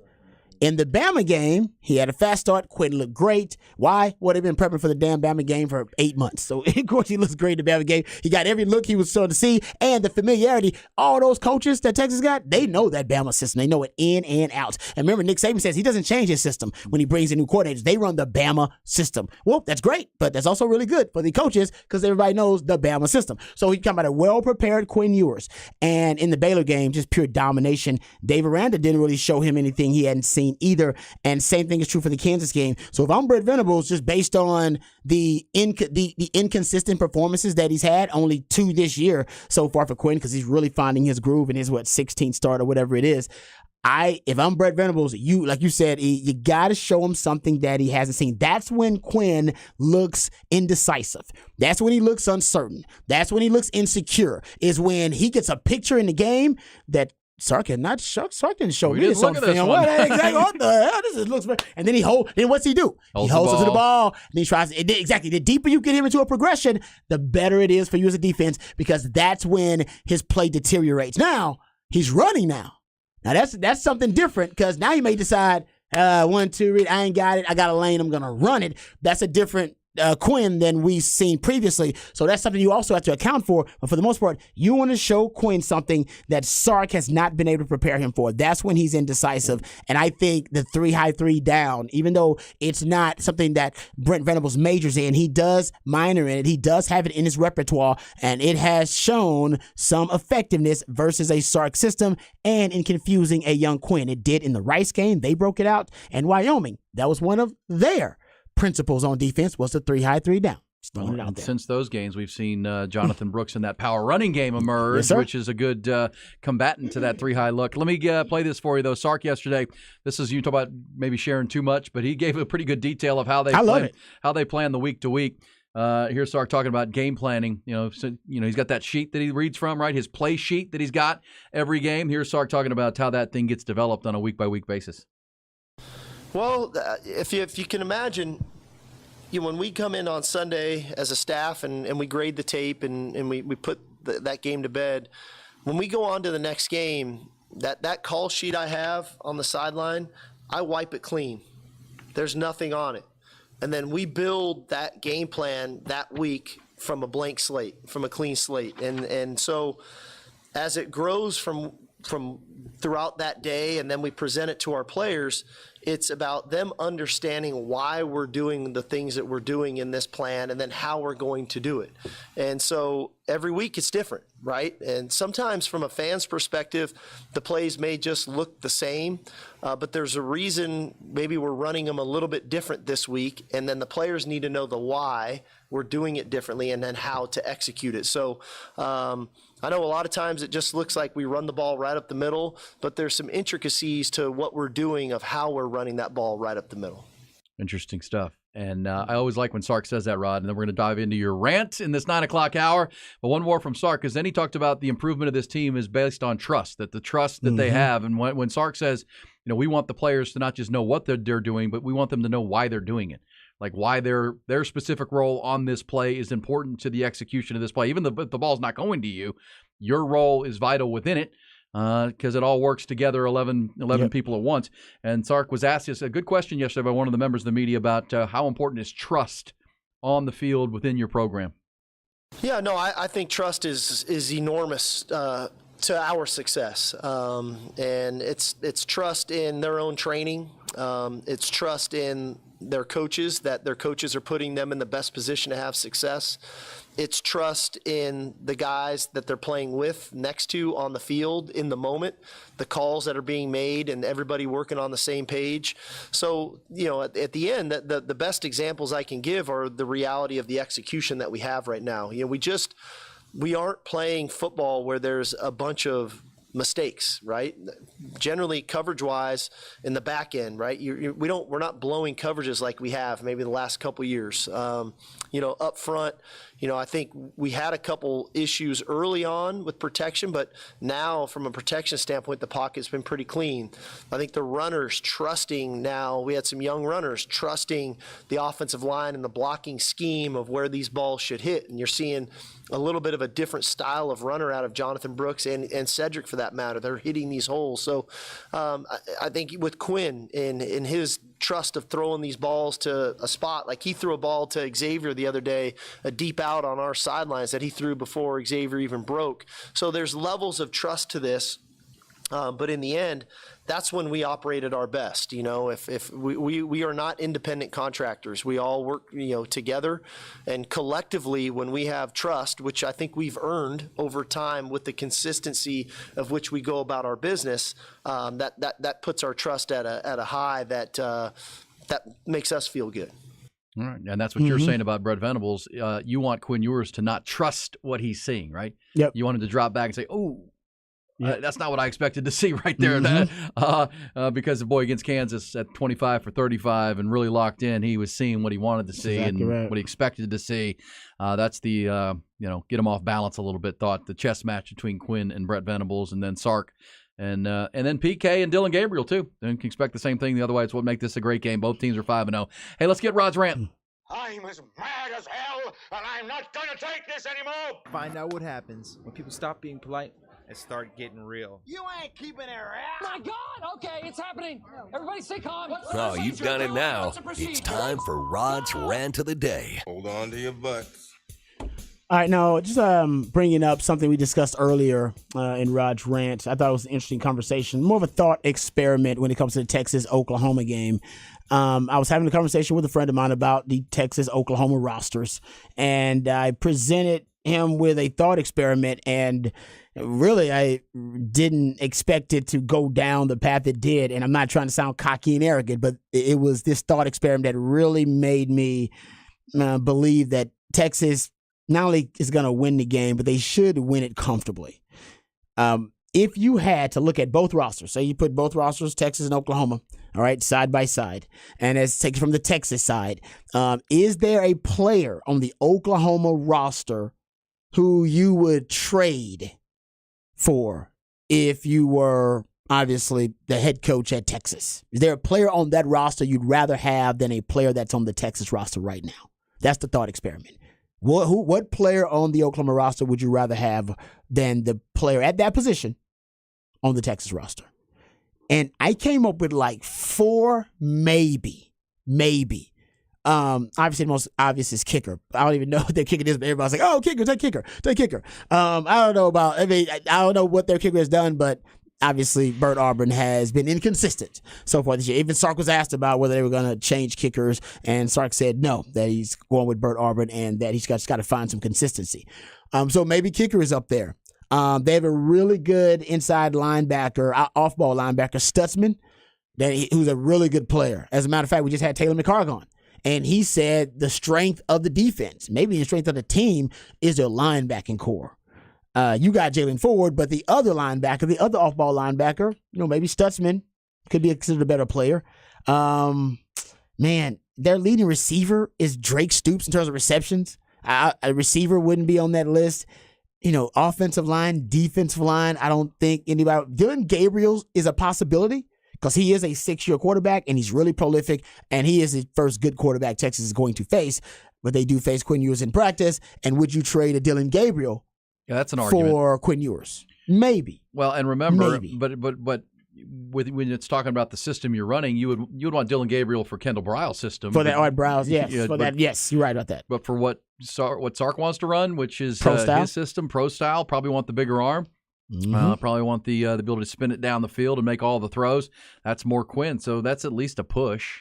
At this point, I wasn't trying to be cocky and arrogant. This is not me trying to, You're just breaking down the rosters and trying to find out who has an advantage. I'm not trying to give Longhorn fans a lot of Kool-Aid to drink. I'm just saying, from the thought experiment, do it from the other side if you want to too as well. I think if you do it from the Oklahoma side, you'd probably take like 15 guys, maybe. Yeah, something like that. You definitely take all the wide receivers, all the wide. You take all the wide outs. You take the tight end, the D line. You take like 3 players on the D-line. Sweat, Murphy on the D-line at least. Hell, maybe Collins too. on the D-line. Linebacker, you take Jalen Ford. Take Jadae Barron. Well, Yeah. it's funny because as you're Jalen talking about Catalon. this, I was so every week, Andy Staples, the reporter, the great college football writer, he does a podcast, a little interview with Jim Nagy, the director of the Senior Bowl, and they were talking about this game. And they started with a conversation with Dylan Gabriel that he thinks maybe Dylan's a little bit overlooked for, He's a good player. For the draft class and looking at these quarterbacks. But then he said Gabriel will have a tough task against the Longhorns. Nagy highlighted a couple of seniors on the defensive line, Sweat and Alfred Collins, could spell trouble. He says Texas has a bunch of guys. They've got the 2 D tackles up front, Sweat and Collins. They're different players, very different. So if you're a guard or center playing those 2 guys, different challenge. Sweat is all power. He's going to come right down the middle. Collins gives you a little bit more. He's longer too. I'm talking about Byron Murphy, who's probably their best defensive Exactly. lineman. No, he didn't bring him up. Yeah. And he said elsewhere on defense, Gabriel will have to watch out for linebacker Jalen Ford and cornerback Jadae Barron. He says then you've got Jalen Ford, you got Jadae Barron at nickel, got a bunch of different guys at safety. They got NFL guys all over that defense. It's going to be a good matchup. Yeah, that's why I said, you even do it from the Oklahoma side, to be fair. I think they end up taking or trading for 10 to 12, maybe even 15 of the Texas players. I would take Danny Stutzman at the off-ball linebacker opposite Jalen Ford. You probably could argue a guy like Key Lawrence, who's a really good player for them. You could probably argue Billy Bowman, who's a good player for them too. He's a big 5-star kid, 4 or 5-star kid. I'm not saying where they would go because I'd take Jadae Barron, and we'd have to get really specific about it. And I'd take their kicker. Their kicker actually is he's better statistically than Bert Auburn. He's Zach Schmidt.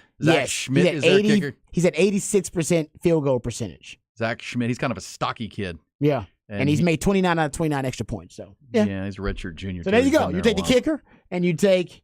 I think you hit the nail on the head though.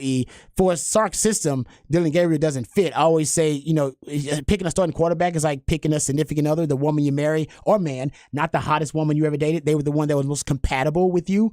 Dylan Gabriel is way more compatible with Jeff Levy's offense, and Quentin Ewers is way more compatible with Sark's offense. So I don't even know if that necessarily fits, but it's one you could debate. All right, so we'll take your thoughts. On paper, Texas has superior talent. Pretty much across the board. But as we heard from Taylor McCarg last hour, the former Rice quarterback, now CBS analyst, who called an Oklahoma game this year when they played SMU, said dramatic improvement in team speed. So, they'll be able to run with Texas. Because that was the thing that being at the Cotton Bowl last year, watching this thing develop, OU was slow. OU was really slow on defense. I mean, Texas just ran up. I mean, Bijan, there was no contest. Yeah. And Jatavion Sanders was like running away from their defensive backs.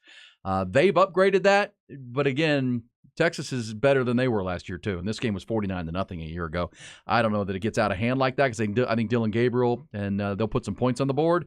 But this one could look a lot like what we've seen from Texas, right? Close into the third quarter, 16-13 kind of game, and then Texas just with their depth and superior talent just kind of pull away. But the thing that will prevent that is turnovers.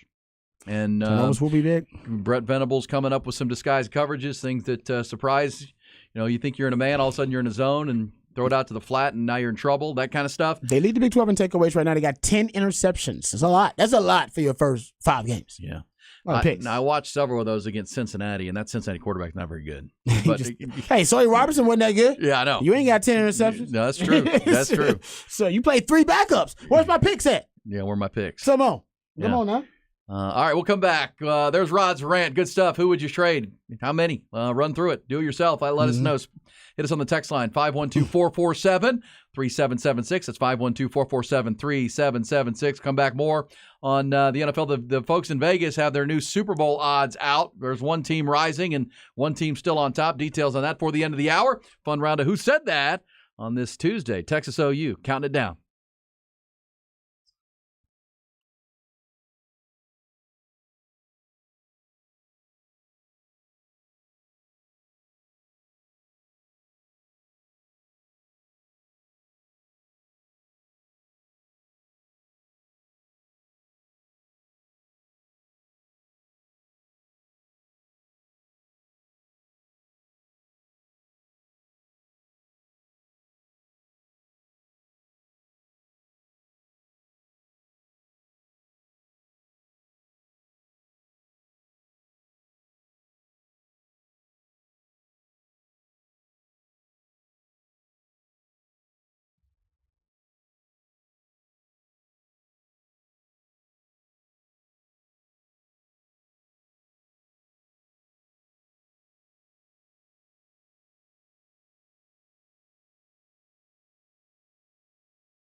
Hey, what's up, folks? Lifetime Longhorn Rod Babers here. We know Austin is a beautiful city, thanks in no small part to the skilled craftsmanship of Ironworkers Local 482. They've been helping shape Austin since 1935, and as the city continues to grow and thrive, so do our friends at Ironworkers Local 482. You see the labors of their love all over this great city in iconic, exquisite landmarks like DKR Stadium and the Pennybacker Bridge, and as our city continues to grow and thrive, so does Ironworkers Local Union 482. They don't go to the office, they build it. So if you're looking for an exciting new career, maybe you want a change in your career path, maybe you're frustrated with your work choices, you can become a valued member of Ironworkers Local 482 and accept the challenge of becoming the best version of yourself while helping shape Austin's economic development. Right now, they're hiring over 3,000 people for a huge project right here in Central Texas, and you can become a lucky member of these lucky family of Ironworkers Local 482 and take pride in the type of teamwork and craftsmanship that help shape the future of our great city. So you can maximize your potential today and be your best self. Simply go online and apply at ironworkers482.org. That's ironworkers482.org.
Who had been saying that? Who said that?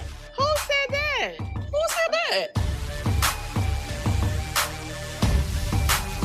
Oh, man, that little teaser right there. We'll play Who Said That before the top of the hour. We'll tease you with that. Who said it? Because I got some good Who Said That for you, Rod. We got some great audio. Yeah, I got some That's our too. man, Cole Dixon. He's producing today because Ty's under the weather, so doing a good job. But, it's the first one that got a little ahead of himself. But that's okay because we're getting ahead of ourselves because we're already ready for Friday. Damn right. And our watch round table. Remember back in the day, Rod, were you with us when we used to do the big Hofbrau steaks round tables? I did that. On the other radio station? Yeah, did and some it of would be that. a big time. I think this one can be like this. We're excited to be out at Terry Black's Barbecue in downtown Dallas on Friday. It's got a great outdoor location and patio. The indoors, fantastic too. Indoor, outdoor. Parking is very accessible. Right next door, they have a parking lot at Terry Black's. There's also public parking across the street. And then street parking down on Main Street. It's on Main Street, Rob, but it's kind of past the hustle and bustle of Dallas, downtown Main Street. You get down towards the east side of Main Street. So come on down. We'll be there from 3 to 7, I believe. I got to confirm this today, but Bobby Burton and Jerry Hamilton are going to do a live stream from there from 3 to 4 for the Inside Texas on Texas Football Channel. That's good stuff. It's my guys. And then from 4 to 7, we're going to do an extended. Sports Complex is normally 5 to 7. We're going to do an extended hour. Of course. We'll lose an hour of the Rich Eisen show, but they'll get over it. We're going to do 4 to 7, or actually 4 to high school football from Terry Black's. And so if you're looking for a place, you're checking into your hotel and you just want to go have a cold drink and get some amazing barbecue, stuff yourself full, and then talk Texas football, we'll be out there. And you and Patrick will be back here. Holding it down, so we'll have a roundtable conversation about all things Texas and Oklahoma inside 24 hours to the kickoff. So that's 3 to 7, Terry Black's Barbecue, Main Street. And I want to thank our friends at One Source Gas. That's Richard Strever and his team at One Source Gas. They are helping us get up and back there with all the, as our title sponsor of our Watch Roundtable and our Friday Roundtable at Terry Black's. It's One Source Gas, your one source for all of your compressed gas needs. If you need them for your beer taps in your restaurant, if you got medical needs in a veterinary clinic or medical services, One Source Gas, ATX, a small company, but it's grown like crazy because they do it better than everybody. One Source Gas, ATX.com is our website. That's one, and spell out the word one, by the way. One Source Gas, ATX.com, CO2, nitrogen, everything that you need there. They're going to help us. So that's the rundown. And I want to thank our friends at Bud Light because, we say it year round, Rod, but how about this? Bud Light is the official domestic beer partner of your Longhorns, the Texas Exes, and The Texas OU game. And we're finally to that week. It's about time, man. And we're geeked up for So it. you separate. This is when really you can become a legend among the Longhorn fandom in this game too. You make a big play in this game, Longhorn fans don't forget it. Trust me, I had a pick six and a loss. I still get a lot of love when I go down to Texas OU. Now, did you ever go to that game on a recruiting visit? No, I did not do that on a recruiting visit. That's pretty big time. I did not do that. My recruiting visit was just to campus, so I did not do that. All right, so that's usually like a Dallas thing too, like DFW guys. Well, because you'll think about it because They you think grow it's a up with big it. recruiting win. Well, if you're playing a game outside of Dallas on a Friday night, it's hard to get to the Cotton Bowl by 11 o'clock the next morning. Yeah, exactly. Yeah. So it's usually like a DFW guys. They all do it because they grow up, watching the game, and then they want to be a big part of it. So I get it. I get it. Yeah. But so when you walked down the tunnel for the first time, that was the first time. Like you hadn't been in that environment before. I had not been in that environment at all. And it is, you've heard guys like Dan Neal talk about it. He's played in the Super Bowl, and he says it got him just as hype as the Super Bowl. It was that hype for him. He compared Dan it to grew up Super Bowl. a UT fan, and he knew that game. Well, Keith Morton, Big Red, legendary lifetime Longhorn, World also Series. compared it to the World Series and said, honestly, I've been up at the plate in the World Series in clutch time, and he compares the Texas OU game, said it is just as nerve wracking in that Texas OU game as it was at the plate in the World Series for Big Red. So it is a game that can emotionally overwhelm you. You got to keep your emotions in check. But like I said, for fans, I admire the fans that go because I went back as a fan, of course, after done as a player, and I think the fans deserve a lot of respect. That is a hostile environment on the outside. There's a lot of the rules of engagement on the field are clear. The rules of engagement for the fans are not clear. And when some Sooner comes to your face and it gives you the middle finger and starts dog cussing you in front of like your niece or your little cousin, and then you kind of to defend yourself, you start losing a little bit, and then you realize like how that vitriol and the angst that exists between those two fan bases, and it happens literally on the lead up all into that game Friday night. Thank God it's in the morning. I'm glad That's why it's they in would the never morning. play it at night. I'm glad That's it's why in they the would morning. never play that game. It's at just night. too much frustration of angst and vitriol There's one built thing up. I've been asked the most: why won't they ever play a game in prime time? That's why. Because there'll be a fight, some fights. It's enough rowdiness if they start drinking at 9 for an 11 o'clock kick. Oh man, 2:30 it got a little hostile when they would do some 2:30 times. I've gotten into it with people in the morning. What do you mean? Yeah, I know. I understand. But if you're trying to do that at night, and then after that game, of course, it's in South Dallas, which isn't the best hood, but no, it's best at 11. Yeah, and that's why I love that house brawl you were game. talking about. And that's why it'll be great to have the community of fans there at Terry Black's, because you need people to have your back. You need to find that burnt orange. You know, right? Well, when we were at the Hofbrau back in the day, we were deep. You rolled deep. That was what was the name of that little area, the stretch of Dallas at the time. West End? It was the West End. Oh man, you were deep. But so you had bars that were full of Sooners. You had restaurants that were full of Longhorns. Don't get caught up in the wrong place. I don't think there's much. Well, there'd be other stuff around Terry Black, so you would get some crimson and cream down there, which would be great. That's cool. I just need the burnt orange. I don't need that crimson. I don't need it. I'm not looking. I'm not likes to fight guy. I'm not looking for confrontation. Some Oklahoma Sooners go down there looking for confrontation. Sure. I'm like, dude, I want to hang out with my people. I want to fight with y'all. Well, most of the like to fight, like especially for the rowdiest of fan bases, right? Most of those likes to fight guys never went to school there. They're just the T-shirt fans. That's true. Good point. They're roughnecks. Yeah. I agree with you on that too. And both sides probably have those, by the way. I'm not just talking about the Sooners. I remember trying, because I lived 8 years of my life in Ohio. My dad's a big Ohio State fan. Oh yeah. And I'm not denying that Ohio State fans are the worst, but the one thing because remember Texas played Ohio State back-to-back years, right? In Columbus and then here. And it was amazing how many folks said, man, the folks here were so nice. I was like, well, those are people who can afford to come down to Austin and go to this game. That is true. When you go to a game in Columbus, it's a bunch of rednecks from, when you go south of Columbus, where are you at? You're in West Virginia and Kentucky. That's you fair. get down into southeast Ohio, man, it might as well be Kentucky. It might as well be West Virginia. And if you ever go to a game in Columbus, those are the ones that flock to the game. They don't even go to the game, Rod. They just hang out. They're outside. Tailgating. They can't afford tickets. And they're just causing problems for people. They're habitual line crossers. They just want to cross the line. Well, remember, you've ever been to the Horseshoe? I've not. I've heard horror stories. Oh, man. I've not, though. Well, they have this great big parking lot that surrounds the stadium, and people line up and park, and they tailgate in that parking lot. The whole game. So you have to walk through it to get to the game. Oh, no, it's a mess. But, again, I would argue that the high majority, not a good portion of the real bad fans, never went to Ohio State. Or they're students or knuckleheads like that, which every campus is going to have to deal with some of that. But yeah, the ones that flew down here to come to the team game in Austin, it's a different group of people for the most part. But again, I'm not going to deny that fan base is the worst. Yeah, because they've talked about that. But you've been to Norman before too, though. I have. And were the Sooner fans obnoxious? Were they really bad? But because you didn't go as a Longhorn fan. No, they were playing Tech that night. Yeah, it's playing somebody else. But still, were they obnoxious to the Tech people? Well, Tech people are not. They're annoying too, though. Well, come on, Tech fans, they have their own level of annoying too. That's very true. They're Okies and they live in Oklahoma, and they what do you expect? Yeah, I mean, come on, man. They made that choice. They made that choice. They made that choice. They live there. Yes, think they're going to be in good moods. But they decide to live there. They could move to Austin. I know a lot of Aggies. They don't live in Aggie land. They just live in Austin. Those are the smart Aggies. Good stuff coming in on the text line. There are a lot of smart Aggies. They just don't live in College Station. Exactly. That's what I said. Those smart Aggies, they come and they're like engineers here in Austin. They're building half of their buildings around here. Yeah. Engineers. I run into Aggies damn near every day and like living in Austin. They love it here. This says, I read yesterday that Sankey is interested in locking the Red River rivalry game into a 2:30 game. Yes. That is the word on the street is that he's going to take it to 2:30 as soon as he gets a chance. Not night, but midday, afternoon. And that's the SEC's main spot. That's their window. That's their window. Mm-hmm.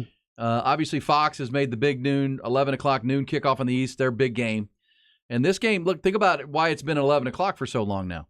Outside of a couple of occasions, the TV partners, right? ESPN and ABC. Yeah. Because think about it with ABC. It's always an 11 o'clock kick on ABC, and that's their window that goes national. That's who's running the show. And ABC goes national, coast to coast. Everybody sees it. When you get to the ABC at 2:30, that's when they go regional, right? They got 4 games, one in the West, one in the Midwest, one South, one East. And so, the ABC would never want this game to be a regional game. They want it to be coast to coast. Yeah. CBS, when they've had I'm assuming it'll stay when it gets to ESPN next year. SEC wants that 2:30 window. That's their big game and always has been. 2:30, middle of the afternoon into dinner time. I would not be shocked at all if they lock this game in as a 2:30 game, which I think would be better for it because the reason you were against it under the current deal was that you didn't want it to be a regional telecast. You want it to be coast to coast, big game of the day. Well, it will be again when you're in the SEC. Much like what's the big game at 2:30 on Saturday? Alabama A&M. Following Texas. That's a good point. And speaking of A&M, I honestly, the first year in the SEC will probably be the first year in a long time where the Texas A&M game will be bigger than the Texas OU game. It'll be bigger.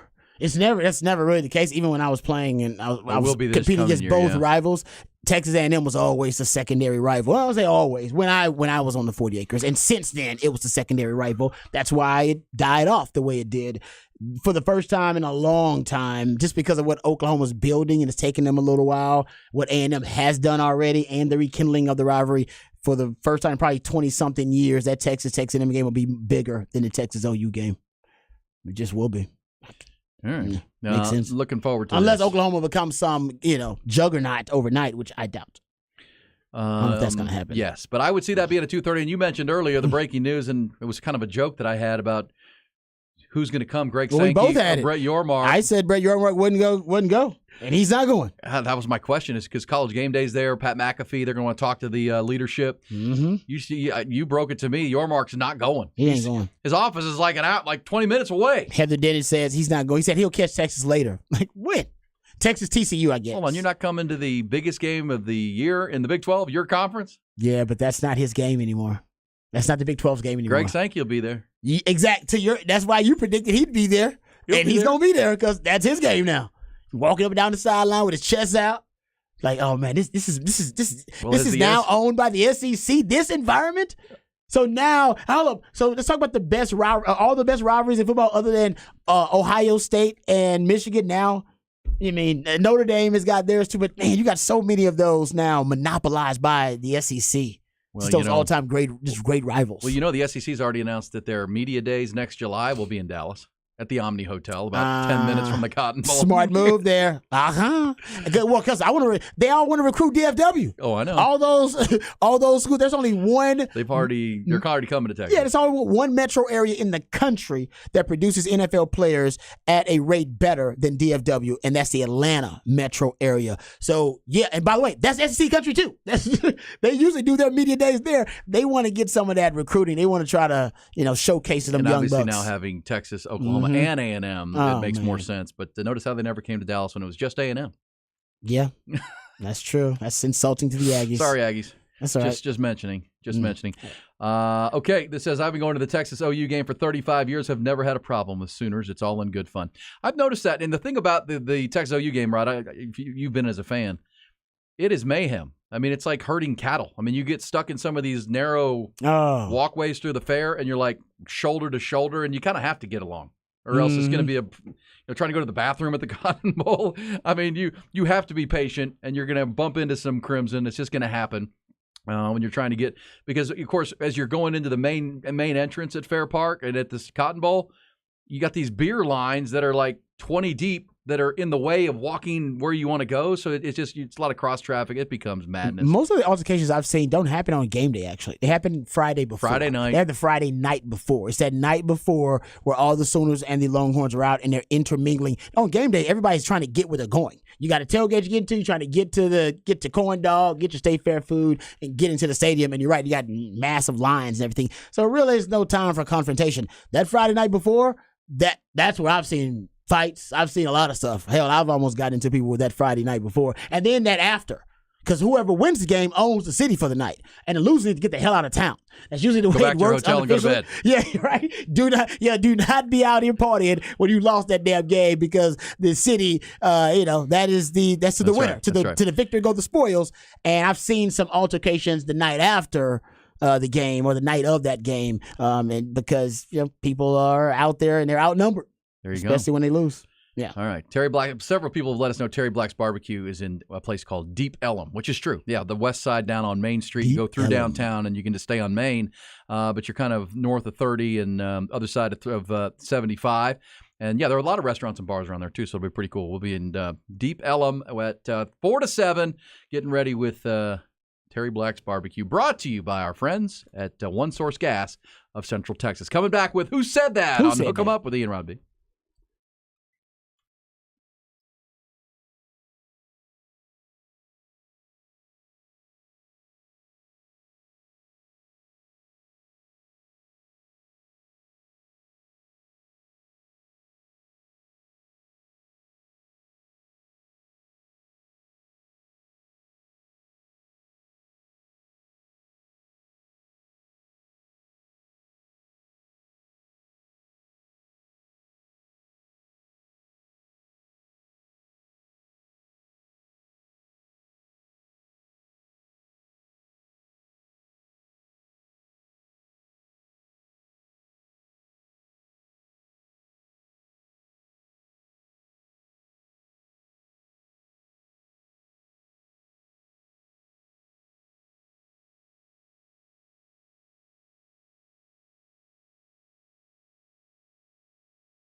All right, there you go, Cole. Now you're on point. At, just after 9:45, Rod, and it's 9:45 on Tuesday. And OU still sucks. Who said that? Audio from around the sports world, and then we have to decide who said it. Rod, what do you have for me here? What's our first one from you, my friend? All right, go. I sent you a bunch of them. You can just kind of tee up any of them I sent you and play them. Who said that? Who said it, Rod? They would love it if we could call the game right now, okay? Guess what? They can't, okay? They can't. But our will has got to be stronger than theirs. If our will is not stronger than theirs, then let's just get on the plane and go home right now. Is that what we want? No, sir. Let's go out there and battle this. Are you on 3, 1, 2, 3? Ooh, who is that? I would Give me say a it was hint. a team that had a 28-point comeback, and it was one of their coaches. A team who had a 28-point comeback over the week. Is that Baylor? It was Baylor. It's hard to get to. I think it was the offensive coordinator and not Dave Aranda. Jeff Grimes? Yeah, so it wasn't Dave Aranda. It was Grimes, but I thought it was pretty cool. There Yeah, you go. that wouldn't have been Dave Aranda. He's been very quiet. We need to have a comeback. Yeah, but apparently that was the fiery speech. I knew somebody gave a fiery speech. Jeff it was Grimes, Jeff Grimes. probably. I That could was down see him bringing- 28-7 at the time. They won 36-35 with Yeah. 26 fourth-quarter points. What a comeback for Baylor. It's a hell of a comeback. Might have salvaged their season. I mean, they play Tech this week. If they can beat the Red Raiders, and Joey McGuire's team have been terrible on the road under Joey McGuire. That game's in Waco. If they could win that, all of a sudden they're back to 3-3 and get Blake Shapen healthy. That season was careening at that point, down 28 points. How about this one, Rod? I think you and I both like this. Who said this? Awesome job by you guys. This is what I envision, man, Texas football look like. Right? It's dominating up front, running the ball how we want to run the ball, D-line attacking, dominating the line of scrimmage, swarming defense, explosive offense, and everybody excited about playing football. Love that. All right, that's what it feels like. Keep it there. All right, keep it there. Everybody got better this week, man. And this is what our team can be. Right? We got greatness in this room. Let's keep growing. Keep building. Keep leaning on each other. You guys got greatness. Right? Never forget that. I love coaching you guys. Proud of you guys. And that's just the start. That's just the start right there, fellas. Keep grinding. Love you guys, man. Awesome win. Hey, let's get a game ball of everybody. Everybody gets a game ball. That's my man D'Amico. I already know. D'Amico. Oh, D'Amico Ryans. That seems like that was a nice hire. Seems like C.J. Stroud was a great pick, and Will Anderson was a great pick. And I've watched them outside of the start of the Colts game where they got down, they had a turnover and got down 14-0, and Anthony Richardson, I think he kind of overpowered them early with his run game. They'll adjust to that. But even against the Ravens when they lost week 1, I just keep watching them thinking, man, they're so damn sound. They are. They're sound.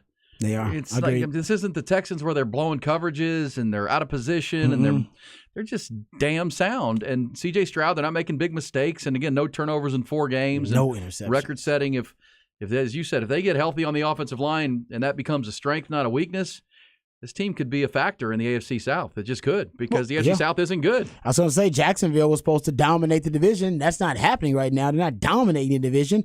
So if you're the Houston Texans, you got a shot. Yeah, and in a weak you're division. 2-2 now. You just beat Pittsburgh. You beat Jacksonville at Jacksonville the week before. After starting 0-2, you've gotten back to 500. And as you just heard D'Amico saying, we're getting better by the week, and they're starting to believe in this young quarterback of theirs. And why not? He's playing great. All right, what do you have, Rod? All right, hook me up here, Cody. Just play me one of those nice pieces of audio. Who said that? Who said it? Not looking just only at our players on tape, looking at myself on tape, in regards to how we signal plays at the end, communicate. Got to do things better there. So for those I offended with that, I apologize. I won't be using that signal again. Not looking just only at our players on tape. All right, that was a college football coach. Did he use an offensive signal? Yes. Okay. So I don't know if you heard about this. I didn't. Okay. So I'll just reveal it. Oregon State head coach is who it was, and apparently when he was the end of the game, he was trying to get the quarterback and his team to milk the clock. And he gave the he's doing the shake weight? Yeah, he gave like the milking the breast, like he's like milking his boobs. He was doing like the shake weight. No, he was milking his own boobs as a signal to milk the clock. And apparently somebody got offended by that? People got offended by it, man. People need sensitivity training, so apparently he had to go get some sensitivity training because I can't rub his own nipples? No, he was. It was Jonathan Smith is his name. All right, I think that's his name. Yeah, he is. They beat UCLA or Utah. That was a big win. It was a big win, but yeah, he got in trouble. Not politically correct. He was milking he was mimicking milking himself as a way to tell the guys to milk the clock. I love it. Yeah, I won't use that again. I won't use I think that we're going to be again. all right, Coach. That was I not know. I'm too like, come on, offensive. man. Who's Let's have a little offended by fun out that? here. Come on. Many farms in Detroit? No, Dina. No, not a lot. In fact, Jack, I should clarify this. I didn't actually grow up in a farm per se. The house that we grew up in was originally erected in the early Dutch farm colonial style. So that, plus we had a lot of pets. Which one did you milk then? Dad, Honey, he said he pumped milk. what have you ever milked? Cat? Cat. I have nipples. Can you milk me? Can you milk me? Who said this? Okay. You'll know this pretty quick, Good but this is stuff, from Cody. last night's disaster of a football game on Monday Night Football, milk but me? I think you'll like it. See, that guard's got to get his hand more on the butt. He's got to get it up in there a little more. He's not pushing hard enough. He didn't get a push. Yeah. Pre-snap, he's got to have his hand on the butt and then go, right? He waited. You see? He's got no space. No. Quarterback. No chance that's going to work. You got to push the right butt cheek specifically. Yes. Each of them got a butt cheek. They got to get, that is disappointing. Yeah. That's the man. He's talking about the tush push. Yeah, you can't do it without pushing the right butt cheek specifically, Rod. That is true, but I will say You got to push the tush It if was you're doing the tush push. Daniel Jones was the tush they were pushing. Yes. Was it him? No. Yes. Jalen Hurts has a more powerful tush because he's a power lifter. Yeah. So it's all about the tush, but the tush has got to be big enough that it can survive the push. You know what I mean? And that's through that pick six, Dave Bryant, they would like to kick him in the tush. kick him in the tush. Nobody does the tush push as well as Philadelphia. Just forget about it. Because nobody has the unique combination of a power lifting quarterback, right? Who's also like dual could threat. squat a U-Haul truck. Exactly. And a Hall of Fame center. You got to have that combination. And big for the, powerful guards, too. Yeah, like you don't have that combination, so you can't do it. So they'll probably try to end up outlawing it in the end. All right. I got one more here. We got one more here. Give it to me. You ready for this, Gold? You got one? Just who said that? Dak, what was the feeling leaving that locker room last January against those guys? No, I mean, it's obvious. I mean, we're so far past that, to be honest with you, but that's obvious. I mean, you just want to piss me off going into this week, and I appreciate that. I do, actually. I do. Yeah, appreciate that. Appreciate that. Lost drive, you guys. I mean, every day. Every day, Ty, every day. There you go. There's Dak, Dakota. He's upset. Hey, Talking about he's that getting a San little Fran surly game. with the media, asking him about interceptions and his mistakes, and he didn't like it after Arizona when they didn't execute in the red zone. He threw that pick late. I like an aggravated Dak. I ain't mad. Yeah. Get a little petty Dak. All right, final hour coming. You know it's the fabulous fifth quarter on a Tuesday. You never know what'll happen. We do know we're going to get some What's Poppin'. For you Ranger fans and baseball fans, we'll preview these baseball games today. Game ones in the wild card round, division or the quadruple header of games. Rangers are the first. We'll preview that because you're going to hear it right here on the Horn today. That's at 2:08 first pitch, 1:30 pregame. You won't. We're gonna have to cut out from the Jim Rome show and miss most of the Rich Eisen show today, head of the sports complex, because of Ranger baseball.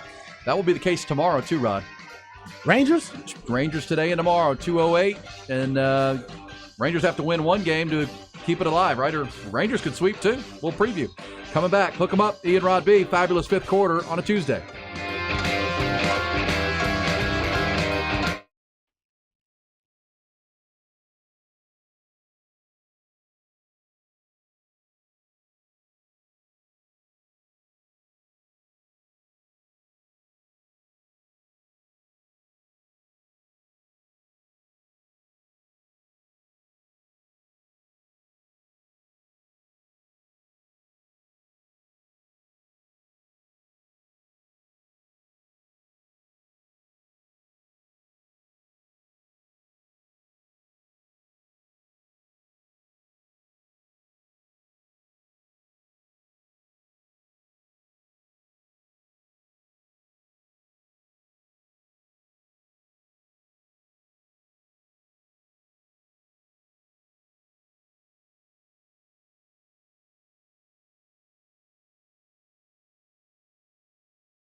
Brought to you by Bud Light. Hook 'em up with E and Rod P. Brought to you by Bud Light on the Horn.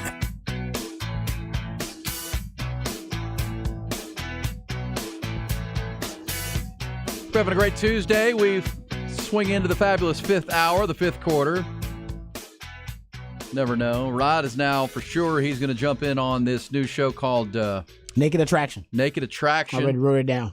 We'll check it out as soon as I get to the house. And we mentioned this in our Bullish or BS segment, and it really got a lot of people apparently have seen this show. I read the story wrong. I thought that was in the works and being developed. It's actually been in It's already a hit show. Live TV over in Britain for like 7 years, and now it's coming to the U.S. It's been market tested already. It's already a hit show over there. They know Americans going to like us because we love sex and gratuitous amounts of sex. Well, and it's a dating show based around naked attraction. Like you get to see glimpses of the body from the bottom up. I would love to see the demos. Do they get to like interview them and stuff, so you get to talk to them and learn their personality? It's all based on a grown man naked. Apparently, I want to know the demos of what percentage of men and women are watching this show. I think men would be as much into this show as women. Usually, men aren't into the dating shows as much as women are. Women are into the Bachelor and stuff like that. I don't know that you'd go on this show if you didn't have a nice body, right? You No, probably I'm saying like men. I'm talking about watching it. They're watching it. I bet as men watch as much as women. Usually, dating shows are mostly women in terms of female demographic. Correct. But I bet men watch the show because it's naked women. You know, you got naked women on there. Dude's all about naked women. Sure. Mm-hmm. There you go. Better than watching like Family Feud or something. Come on, man.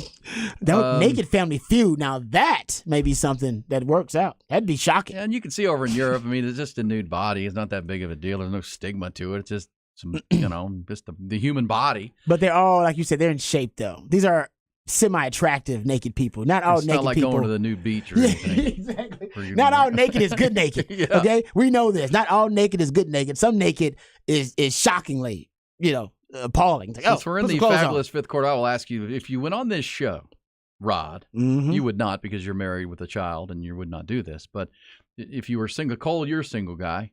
Cole single, ready to mingle. Would there be a strategy like when you're at that moment you're about to reveal the junk? I got no shame in my game. That's fine by me. Really? But is there a way to assure that it's like it's at its you don't want it to be aroused, but you want it to be like, you go through little. The AC can't be on. AC can't be on. Right, you don't want shrinkage. No, it's shrinkage. Nobody wants shrinkage. Nobody wants. Sometimes it just happens. You don't. You got to manscape too. You go on the show. Does anybody go on this show without like manscaping? Any dudes going without manscaping? Like a jungle freak. The ladies all got to shave. The men got to gotta clean that up. You have to, right? I guess so. This has been on 7 years. I guess you go to like the YouTube and watch old episodes of this. Yeah, and trust me, you want to manscape because you gain like an inch or so. Every inch counts. You don't want to. Don't want to lose an inch just because you're lazy. Come on, that matters down there. I'm just amazed by this show. I'm trying to figure out. Do you have the ability to interview them? Those balls are perfect. No, apparently it starts point. with the feet, legs. Then it feet, legs, junk. I think is what somebody told us who's seen this show. You got 3. Oh, so I get the junk at first, the junk shot. I think because it was somebody private said area first. Somebody said that it's 3 phases: Okay. legs, junk, feet, Then torso, and then chest, face. Okay, yeah, I feel that. Okay, so can I get some to turn around? What if I want to see the buttocks? Oh, you can get a turnaround. That would do I get a full view here? Do I, Yes, I don't know the rules of the game because what I'm looking at are these pictures of this thing. I know, I want to see it all. I'm looking at pictures and it's like 6 dudes in fish tanks. Like they're in these glass fish tanks standing up, and they light up like they got different colors like blue, orange. green. Yeah. Okay. I think I'd want the blue. I don't know. What, blue makes your body look better? I don't know. My eyes are blue. My eyes are blue, so it might be good for the eyes. No, that's a good point. You got to be thinking about that kind of stuff. Got to coordinate it. Got to coordinate. Okay, so you said they do get to interview and talk to these people. I'm learning about it. I know. Now I want to know about the actual breakdown of how they end up going on a date, how they choose. I'll watch it tonight. And by the way, it's on Max. It's on HBO Max. So this is not something you're going to see on CBS. After 60 minutes, you're gonna have to watch it on Max. Oh, they got a lot of different body types, but there's nobody. See, they're a little discriminatory here, though. Why? There's no plus sizes. Where the bigger people? Where the people who got a little? Oh, there's one. There was one. Hey, yeah, that's what I'm talking about. Now I'm a plus size pleaser, a little Lane Bryant loving. Elaine Bryant Lovin. Yeah, exactly. My man Cole talking about, I'm a Weight Watcher. Back in the day, in my day. I'm married now, but just saying. I didn't mind a woman a little meat on the bones. So, like, Rod, your homework folks. is we'll get what's popping at the end of the hour. I'll be watching the baseball for all y'all, and you'll be watching Naked Attraction. Yeah, because my wife, who is just sitting home nursing, so she's bored to death, she needs something to watch to kind of. Is she like you? Is she a busybody like you are? Oh, yeah, this is killing her to have I to would be. bet. Yeah, just strapped down all the time. She doesn't like it at all, but it's okay. It's temporary. And I'm assuming before she popped, right? And before the birth, she was kind of just nesting and like busy doing everything, trying to get everything ready. Okay, this way TMI. She had what they call a slow leak, basically. So when I thought her water broke, remember was that Friday or whatever? Yeah. It actually did. It was just a slow leak. Yeah, it was That's a slow. interesting. I've never heard of apparently that. that's a thing. Yes, it was a slow high leak. And apparently it did. So she was just going about her business. Apparently, like, she was basically in like pre-labor already. It wasn't false labor. It was pre-labor. But she was still busybody. Busybody. She was walking around the neighborhood. Walked a couple of miles. leak. Walked the dog. Oh, leak. Yeah, there you go. So there you go. Yeah, Mama was. So she was actually in labor that time I came in Friday. And then Monday, they just confirmed it. So, no, she's a rock star, man. But I can imagine that. The respect I have for the opposite sex now has just grown tremendously. Right, it does. Now, does. I mean, it's going to a whole other level. I'm sad it took me to 40-something to truly respect how remarkable the female species something is. else, right? But it is something else, man. Haven't Good seen Lord. it on 3 occasions. Yeah. You just did a small part, Rod. Small Exactly. part. I'm a hype man. I'm Jason Garrett. I'm just clapping. I'm the clapper now. Like, yeah, good job. Good job. Do you Did Hold she on, do guys. it? Hello, guys. Did she do an epidural? Or did she do it Yeah. all? Okay, good. She actually thought. Okay, how about this? She got the epidural. I want to say she got the epidural and then had the birth less than an hour later. She waited like a an while. hour. She waited till she was 8 centimeters. Wow. So she got the was tough. epidural. Oh, she was tough. Tough as nails. So she waited, and then the woman told her not to wait too long, so she went and got it. But honestly, dude, Because sometimes it'll slow you down. yeah, then they wanted to speed it up a little bit for her too. There you go. And they sped it up so much, I almost missed the whole damn thing. I went to go run an errand. Where'd you go? Okay. I went to go run an errand at the house. We had to go feed the dogs. So she was like, go feed the dogs. I went and feed the dogs, took care of them. And I'm driving back, and the woman told me, oh, don't worry, it'll be early morning. This was about 7 p.m., 7:30. She's like, it'll be early morning, like early in the morning or late night, like midnight or 1 or 2 in the morning. So don't worry about it. That's the only reason I went to run the errand. And I'm driving back talking to my brother on the phone, and my wife calls me. She's like, they're telling me I need to push. And I'm like, what? What are you talking about? He's like, oh, they're telling me I need to push. I'm like, hold up, what's going on? So I speed to the hospital there, and I got my excuse to get caught speeding by the police. So like, hey, my wife's in labor. So I use the excuse, speed to the hospital, and run through the hospital like O.J. Simpson through the airport. O.J. Oh, yeah, I'm Simpson. sprinting. Everybody's like, what? What's going on? Sprint. And by the way, don't know my way around the hospital, so I'm lost. I'm halfway sure at sprinting. 40-some, you're still pretty fast. Yeah, so I make it. And as I'm running in, because my cousin and my aunt are in there, her aunt, but I call her my aunt, they're in there, and then they're getting kicked out. And I see nurses sprinting in and out of the room. And I'm like, what's happening? As I'm We're running down the hallway. Down to the spot here. Oh, I run in, crowning. As I'm Dang. running into the room. And she's like, start the playlist. I'm like, okay. Almost missed. That's how quick it came. Oh, So and that's when the Beyonce song was on. that's when, we went through like 2 songs. No, I started the playlist, and she was born on the 3rd song, which was Beyonce. That's awesome. So as soon as I walked in, started the playlist, it took 15, 20 minutes. Maybe, What song? maybe. What Beyonce song? All night. Nice. Yeah. And if you're like, oh, she named her Beyonce. No, not naming her Beyonce, even though my wife's a big Beyonce fan. Yeah, So there you go. So, but Got so the back to play-by-play. the important topic of the Texas OU Week, Naked Attraction. Is that a show that she would watch with you? Oh, hell yeah. She watches Naked and Afraid with me. My Okay. wife loves trash TV. But That's why- apparently, this is like you see it all. This will be everything. Oh, yeah. This is good. This is good for couples. It's on the max. Yeah, it might get y'all like, hey, remember Skinamax used to be where you got all your softcore porn back in the day. I never had that. You never had we had Skinamax? little kids. Oh, man. Yes, I didn't even have cable growing up, Rod. I told you that. Until I was 18, I didn't have cable in where I lived until I went to St. Edwards and entered the dorm. Really? Then I had cable. Good for you. Wow. That's my Man. parents were cheapskates. My parents both stole it. Cheapskate. We stole it. So. Oh, you pirated it? You Oh, look like O.J. yeah, Simpson? man. We stole that cable. I remember that back in the day. I remember Dad like, don't tell people we got cable. Well, Like my it's a dad was secret. cheap like your dad. He just wasn't as clever. Yeah, I remember that. Like, we used to have we had HBO. We had the squiggly lines though, so I had to sometimes look between the squiggly lines to see the adult stuff. Yeah, we didn't have cable. But then later on, I got actual cable. That was when I got to the dorm, and I've had cable ever since. And then after I moved, my parents got cable. And now you're cutting the cable. Yeah. Are you cutting the cord? No, well, yeah, I'm out. I'm out of DirecTV. Did I tell you that? Well, no, actually, I just scaled back my DirecTV. I'm going YouTube heavy for the NFL ticket now. And I took my package way back down on DirecTV. Well, because I still have internet through them at the house. Yeah, you need the wireless. And they actually upgraded my internet for no cost, apparently.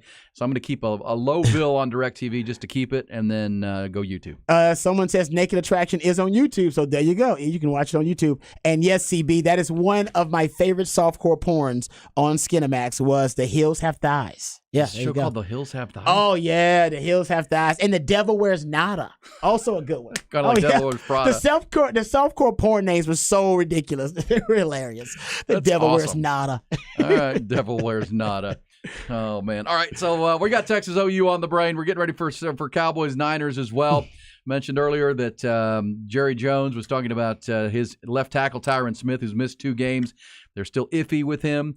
Kind of need all hands on deck in this game, Rod, even when you're playing the 49ers, right? All hands on deck. Micah Parsons, that guy's like a like a jungle cat of some kind. He said he'll be fine. He's got a leg injury, but he'll be going full he'll speed. play through it. No doubt. How do you see, the Niners, and we got all week but I want to pick your early brain. How do you see Dan Quinn deploying and trying to deal with this this 49ers offense? Because that's the key, right? The Niners offense, no one can stop it. No one, I mean, they're putting up 30 points a game on pretty much everybody. How do you try to slow down McCaffrey? I mean, what's your game plan against that group? Well, the beauty of it is that Texans are out of control with the softcore porn Schindler's names Fifth. See? Shaving Ryan's Privates. Oh, Shaving Ryan's Privates. That is good. Well done. Is that a real one or did you just make that up, Go? I think it's a real one. I'm not sure. The real ones are hilarious. They're really good. Anyway, well, here's Eric Rains, our friend, texting us. First episode, 8 dongs right up in front of your face. Just odd. Oh, there you go. Oh, they don't blow out the junk? No, that's what I'm telling you. You get all of it. You're on max, brother. Wow. Okay. Yeah, that's very aggressive. But that's what you need to do. I was wondering, is that something you want to watch with your wife? Like, hey, honey, hey now. Oh. That's a good point. Yeah, you know what? I'm not insecure. Hey, you know what I mean? I'm ready to compete, damn it. I'm ready to compete. But anyway, getting back to it, I do think Dan Quinn's defense, actually more so probably than any defense in the league, is built and constructed to match up with Kyle Shanahan's offense. I said it before. You go look at their time in Atlanta together. Dan Quinn's the head coach. Kyle Shanahan's the OC. Should have won a Super Bowl together, actually. They were up by, 23 points on Tom Brady and the Patriots, and we all know how that ended. But when at that point, it was obviously a think tank going on between Kyle Shanahan and Dan Quinn. And I would love for them both to be asked about it. I know Shano was thinking about it because he talked to me about it years ago, about his theory of positionless football and how it's the future of football. There's something that tells me that he shared that with Dan Quinn somewhere along the way, and that Dan Quinn and Shano both now are the leading minds. They are on the cutting edge of positionless football on offense and defense. As you pointed out, Christian McCaffrey was the last piece for Shano. He got the last piece, and that's why this offense now looks unstoppable because he's got movable chess pieces everywhere. You realize when they acquired McCaffrey, their record that year was 3-4. Mm-hmm. And since they acquired Christian McCaffrey, the final piece, they haven't lost a game except for the NFC Championship game. They've won every other game. It was the last piece. It really was. I mean, he's been the spear. Yeah, exactly. Tip of the spear. And he's got so many guys now that he can move around that chessboard. So you need Jurassic Pork. Come on, y'all. That was it. They're really good. But what you need is a defense that is just as malleable as his offense is multiple, with the multiplicity and skill set, but also the multiplicity within the offense. And Dan Quinn's defense has been built on that with the 3 safeties that he likes to deploy. Micah Parsons, best hybrid positionless football player on defense. Guys like Sam Williams that he drafted. More and more of those players on defense. Marvion Overshown would have been big in a game like this, right? Overshown would have been great in a contest like this. Yeah, so he doesn't have as many. He hasn't been building it as long as Shanahan, and hasn't done it as well as Shanahan. But on defense, nobody does it better in terms of positionless football than Dan Quinn. So hopefully that philosophy matches up well with Shanahan's philosophy. I think it doesn't necessarily mean that he's going to be able to stop it, though. It's just so many weapons out. It has so many ways to deploy them. I mean, he essentially is like a Rubik's Cube on offense. All right, he's got all these different combinations and iterations that you're trying to figure out because they got every player on offense that's a skill player except for Brandon Ayuk plays like 3 different positions. Yeah. It's like nobody else can offer you that type of conundrum on defense. It's unbelievable. Yeah, that's why I look forward to that. That's the night game Sunday night. That's the that's going to be we'll finally I think get a Chiefs Jets turned out to be a pretty good game, and the TV ratings with Taylor Swift took it through the roof. But this is one of the games of the year. I mean, this is when when the Cowboys play the Dolphins on Christmas, right around there. That game will be must see. Both the Eagles matchups, obviously. I think we saw the Seahawks last night announce themselves as a team that you need to keep an eye on. I know the Giants are a dumpster fire right now. They might as well start tanking. And because they're 1-3, Rod, and that one win, they were down 20-0 at the half to Carolina. They came back and won that game on the last play, or they'd be 0-4. And their next 2 games, the Giants. Oh no! At Miami, at Buffalo. Ooh, Miami coming off a loss for Miami too. A loss where they got embarrassed. Yeah, that's not going to be fun. Entry on the Skinamax, Brian's Thong. Brian's Thong. Well done. Oh, Brian's you guys on the text line are too much. Giants are done. Cook them up. They're going to be in the draft. Can I ask you this? Draft. Do you think that game, because it's going to be, I'm with you, it's going to be just a huge game. Do you think it'll get better ratings than the Taylor Swift game, No. Jets? The Cowboys Chiefs? are playing, so That's they're what I'm kind saying. of The Cowboys are the number one draw. Basically, if America's number one television show is the NFL, then the number one TV star on the number one television show, that's the Cowboys. Yeah, because people love them and hate them, right? I mean, they have a huge fan base, but also the people that just hate And then you got the 49ers who... Because there'll be a lot of people tuning in to see the Niners beat them up because they want to see the Cowboys lose. I think it could. We say 27 million was the number for the Jets peaked at Chiefs almost game. 30, like 29.4 million. I don't know if he'll get that. No, that's Super Bowl. I mean, that's crazy numbers. That's the highest rated. 2 more movies. Face Jam. Bend Her. Bend Her. Well done. I like that. That was well done. That's puns are good. Classic there. But yeah, that was the highest rated television program on Sunday since the Super Bowl. I don't know if it'll do that number, but it'll probably be something close, depending on how good the game is. As for the Seahawks, because I'm looking at the hierarchy of the NFC, and it's obvious that it's the Eagles, Niners, and Cowboys. This is a good one. Pocahontas. Harry Potter and the Sorcerer's Bone. Oh, that was good. Pocahontas. By the way, speaking of bone, what would you do on that show, Naked Attraction, if all of a sudden it just whoop? I know, that's another thing. So you see somebody attractive, it's like, hey, you're naked, I'm naked. I guess the other people aren't naked, though. Like the woman is not naked. No, I think it looks like there's 8 dudes and like 1 girl who's trying to decide. So what if you're bisexual, though? And then you're attracted to the dudes, though, who are naked? That's true. It's a good point. You know what I mean? I shouldn't say point. Sorry. I shouldn't say point. My fault. You know what I mean? You could be that. Oh, Pulp Friction. Well done. Oh, that's a winner. Forrest Hump. Forrest Hump. We should start our own network, Rod. We got our writers crew that are off strike now. We just need to go to work on our own channel. Those Skinamax softcores were just Hook 'em up channel. They were great back in the day. They weren't really called that, were they? They had these really cool names, and some of these might be actual names, but I'm telling you, they would name it the Hills Have Thighs, like the Hills Have Eyes. The Devil Wears Nada after the Devil Wears Prada. They would just pick a name and they would do This is when you wanted porn to still have a plot.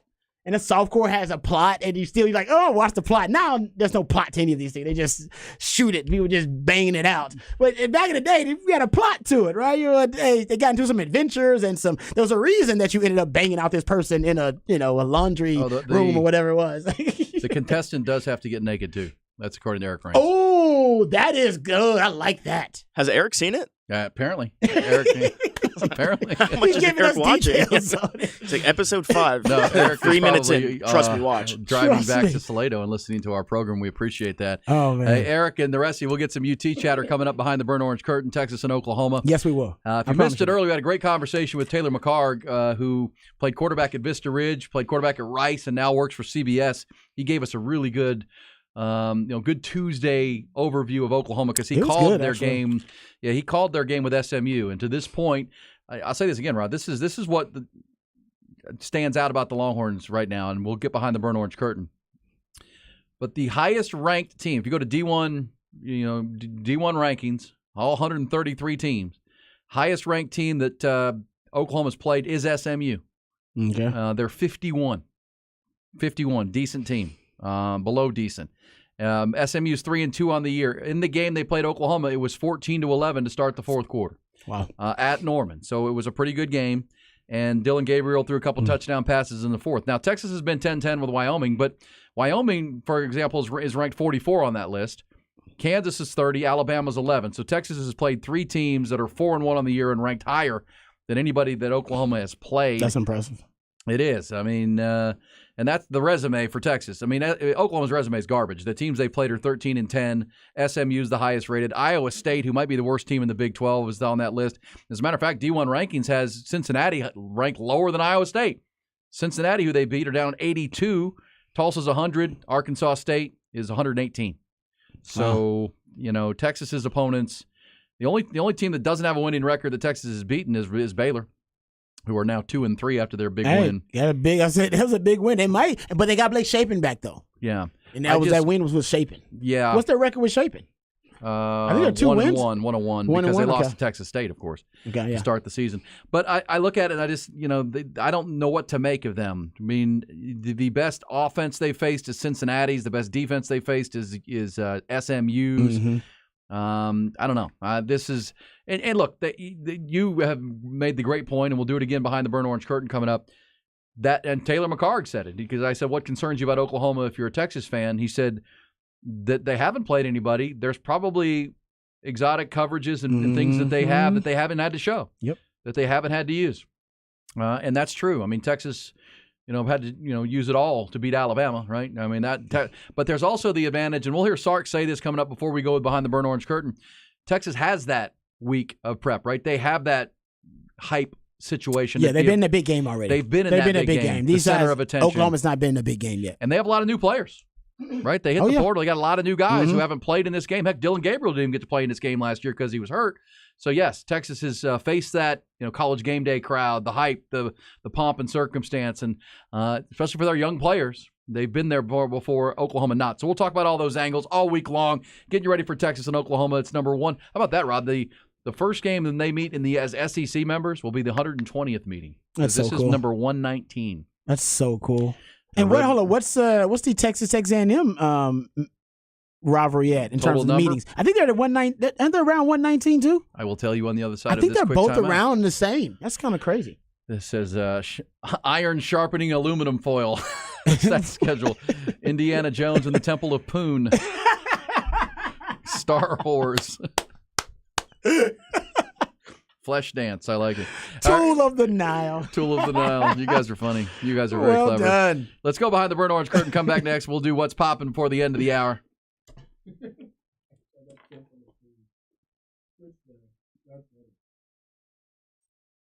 That's really funny.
Aaron Hogan, Rod Babers.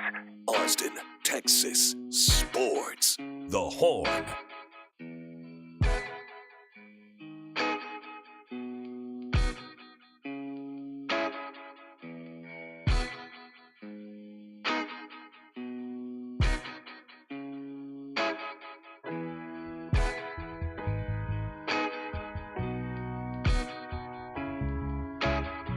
Tuesday on the Horn, is this the Beyonce tune in which This is. the baby was born to? This is When Monroe Was Born. Jamming All Night by Beyonce. It's fitting. My wife's favorite artist is Beyonce. It's fitting. Yeah. That makes her Destiny's Child. You know what I'm saying? Oh, well done there, sir. Nice. Good job there, E. Thank you, man. Nice. I like that. Yeah, she is. Honey. It's indeed Destiny's Child. Here's more movies that maybe one day appeared on Skinamax back in the day. This is 12 Horny Men. And then, of course, our friend Craig Flowers texted to say, guys, I'm listening with a few Green Berets and 2 Navy SEALs for a couple of days. Oh, man. We're organic protein harvesting. Man. So hunting. Sorry for the show. Yeah. It's off the rail. It's the 5th hour. We stayed focused for most of it, so we apologize for that. Well, that's why you tune into the 5th hour. You just never know. We're a little bit delirious. Rod probably got a 4-hour jog this morning before coming in. I got here about 4:45, and we get to the end, and it's the end. But we do have what's popping before the end of the What's show. poppin'? I gotta let you hear this. Did you we had the audio from the Manning cast? Oh man, last night where they're they were so good. Did you see that Will Ferrell made an appearance last night? I did not see Will that. Ferrell made an appearance, and I'll play you his pretty hysterical piece of audio that we had from him. Also previewed Rangers-Rays. Texas Ranger fans are hating that they've got to watch this game today because they're going to put their hands over their eyes.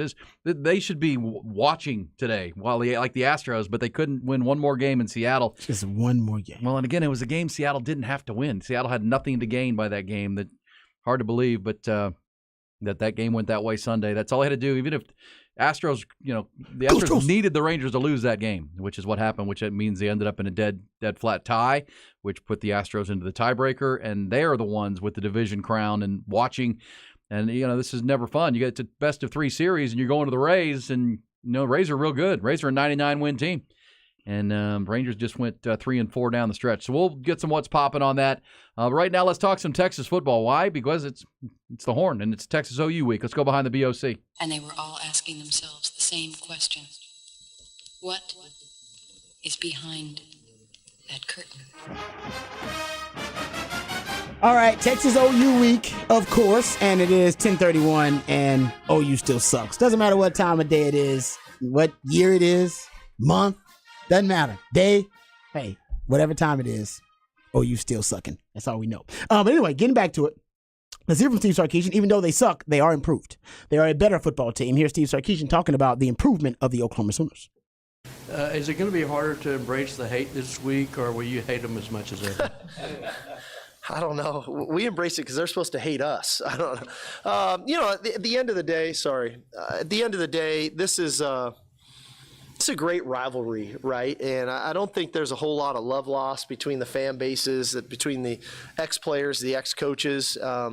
There's a lot of crossover on both rosters of players that have played together in high school or against each other in high school. The coaching staffs have competed against each other, maybe not at these 2 institutions, but at different places. So in the end, it is what it is. We're trying to compete for a Big 12 championship, and so are they. And so it's going to take our best effort, not only physically, but I think mentally, to be sharp Saturday. Been trying to look for ways that Oklahoma can gain the advantage in this matchup because Texas has the better roster. You just pointed out several times, E. Texas is also the more battle-tested team, period. But a battle-tested team, they've proven more this season already. And we had the thought experiment earlier. If you could take a player from the Oklahoma roster to replace a player at that position on the Texas roster, who would you trade for? And honestly, most Longhorn fans are probably like, I'd take the kicker, and maybe I'll take Danny Stutzman, the off-ball linebacker, to pair up with Jalen Ford, but it's not much. So Texas has a lot of advantages. So if you're Oklahoma, you got to figure out a way to flip, all right, the odds in your favor. And one of those ways is the bend but don't break philosophy defensively. Ooh. We saw it work very well for a Kansas defense that isn't close to as formidable and as effective as Oklahoma's defense, right? And Yeah. Brent Venables being considered to be a defensive mind. Do you know the touchdown percentage ranking of Texas in the red zone? It's low. 108th. Yeah. It's really low. It's 108th. On the flip side of that, Texas defense, actually, you could argue best red zone defense in all of college football. They are first in touchdown percentage allowed in the red zone, and I believe they're top 5 in just look at overall red zone defense. So Texas defense actually pretty good. Oklahoma is top 10 in touchdown percentage allowed in the red zone. So they're a really good red zone defense in terms of holding teams to field goals. Texas is really bad in the red zone at cashing in on touchdowns. If you're Brent Venables, that is definitely where you start your defensive philosophy. That's where you build it. We're going to bend, but we're not going to break. And when you bend but don't break, you basically want to stop Texas from getting those chunky yardage plays downfield. You want to limit the explosive plays downfield. And Sark's, he's a big game hunter, as I always tell you guys. He's not a small game hunter. He don't like quail and doves. No, he's trying to go to the African plains and go bag him something he can put on his wall. He wants to put a head on his wall. All right? Yeah. And he's a big game hunter. And you can frustrate Sark by not giving him those big plays. Now, he's a more mature play caller now, so I think, like Washington did in the bowl game, and like we saw in 2022, teams would frustrate Sark because he'd be searching and chasing that big play, chasing waterfalls. I always say, don't go chasing waterfalls, stick to the rivers and the lakes that you used to. This season, he's pretty much just taking what the defense is giving him. He's sticking to the rivers and the lakes that he's used to, and I think the offense is operating with much more efficiency and effectiveness as a result of that. But that's one thing to watch. If I'm Brent Venables, and we'll get into it more this week, I'm bend but don't break it, E. That's why I start the philosophy of building this game plan, that we're going to defend them in the red zone when the field shrinks considerably and I have less room and less space and less field to defend. Well, we saw Wyoming's coach take that tact, right? We saw Kansas do it for most of the game last week until they wore out. And, Texas does, and a high majority of their touchdowns, I have to think this year, have come on the big play. Yep. I mean, they, 2 of the 4 against Rice I just counted were big plays. We know against Alabama, Donnie Mitchell had a 7-yard touchdown catch from Quinn. But they do like those explosive plays to score touchdowns. And but they're gonna. I mean, I'm assuming this is a huge priority for both teams this week of red zone efficiency and then if you're Texas, this is where the Burt Auburn struggles as a kicker. You got to make sure you got that locked up. Sark was quick to say yesterday that it's not just Burt. He did say Burt's a great kicker and he needs to make these kicks, but he also said there was a high snap in the Baylor game which knocked off his timing. They've had some issues snap to hold that they've got to get locked in. That just has to get cleaned up, he said, and it does because as you just said, both teams. Well, I think Texas will be in the mindset of, this is a good Oklahoma offense. They're going to gain some yards. We're not going to stone them like we did Kansas, but we know we can't give up big plays in this game. That just turns so much momentum in that stadium that, who can execute better in the red zone is probably going to determine the winner of this game. And, rushing, and this is where Texas' ability to run the ball better than Oklahoma, which they can, should give them the opportunity. And I would also add Jonathan Brooks in this big human offensive line, but then Quinn Ewers and his legs are all of a sudden a part of this conversation. Yeah, that helps in the red zone too. It does. It does help. But having a JT Sanders at Healthy. only 75, 80%, that hurts you in the red zone a little bit. I'll throw this out there too. If you look at field goal percentage in the red zone, Texas 125th.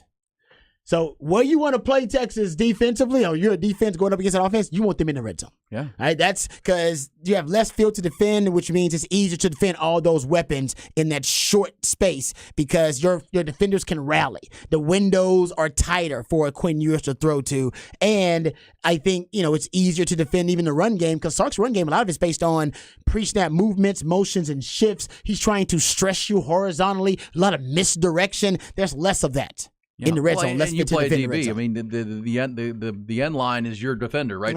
Yeah, I got space everywhere around me. I don't got to worry about X-Man going over top of me. They can't go over top of me. I got to just keep it in front of me. Yep. And you can bring guys closer to the line of scrimmage. You can bring some run blitzes down there. And this is where we talk about Quinn wants a clear picture. The picture gets less clear the closer you get to the end zone. Yep. There's just a lot happening. You muddy it up. Like I thought the throw, one of my favorite throws from Quinn in the Kansas game was that final touchdown to A.D. Mitchell in the back corner of the end zone. That was a really good throw. I loved it. It was cover 2. Kansas was playing cover 2 on that side of the field. Jonathan Brooks comes out to the flat. The cornerback, he basically breaks shallow toward that flat route and doesn't sink. And that's why you see him and the safety yell at each other right after that play, after the A.D. Mitchell catches the touchdown, because the safety is yelling at the corner, hey, I need you to sink a little bit deeper. Give up that underneath route. We'll rally to that. You just gave up a touchdown behind you, and honestly, it was just a great throw. Yeah. It was a great throw. It wasn't so much the DB was bad in his keys and reading his keys. It was just an NFL throw. Yeah, and that's where A.D. Mitchell's height comes into play there, his ability to go up and high point a ball, and Quinn's ability to put it up there. Those are the kind of throws you're going to have to make in this game. Cole Dixon, our producer, has found a cut from Sark yesterday talking about the legs of Quinn Ewers. He's more athletic now. And as Sark has said a lot, we don't major in quarterback run game, but certainly gives us an advantage in critical downs. I think with Quinn, it's probably both. We've always preached, we're not a running quarterback team. We don't run design quarterback runs like a lot of other people do. But we do rely on the quarterback to use his legs at opportune times, most notably third down and in the red area. And I think Quinn is really starting to excel at that. If you notice, when do his scrambles come? Third down in the red area. And he's used his legs and he's used his newfound conditioning and speed to be an advantage for him and for us. So that's been a real positive.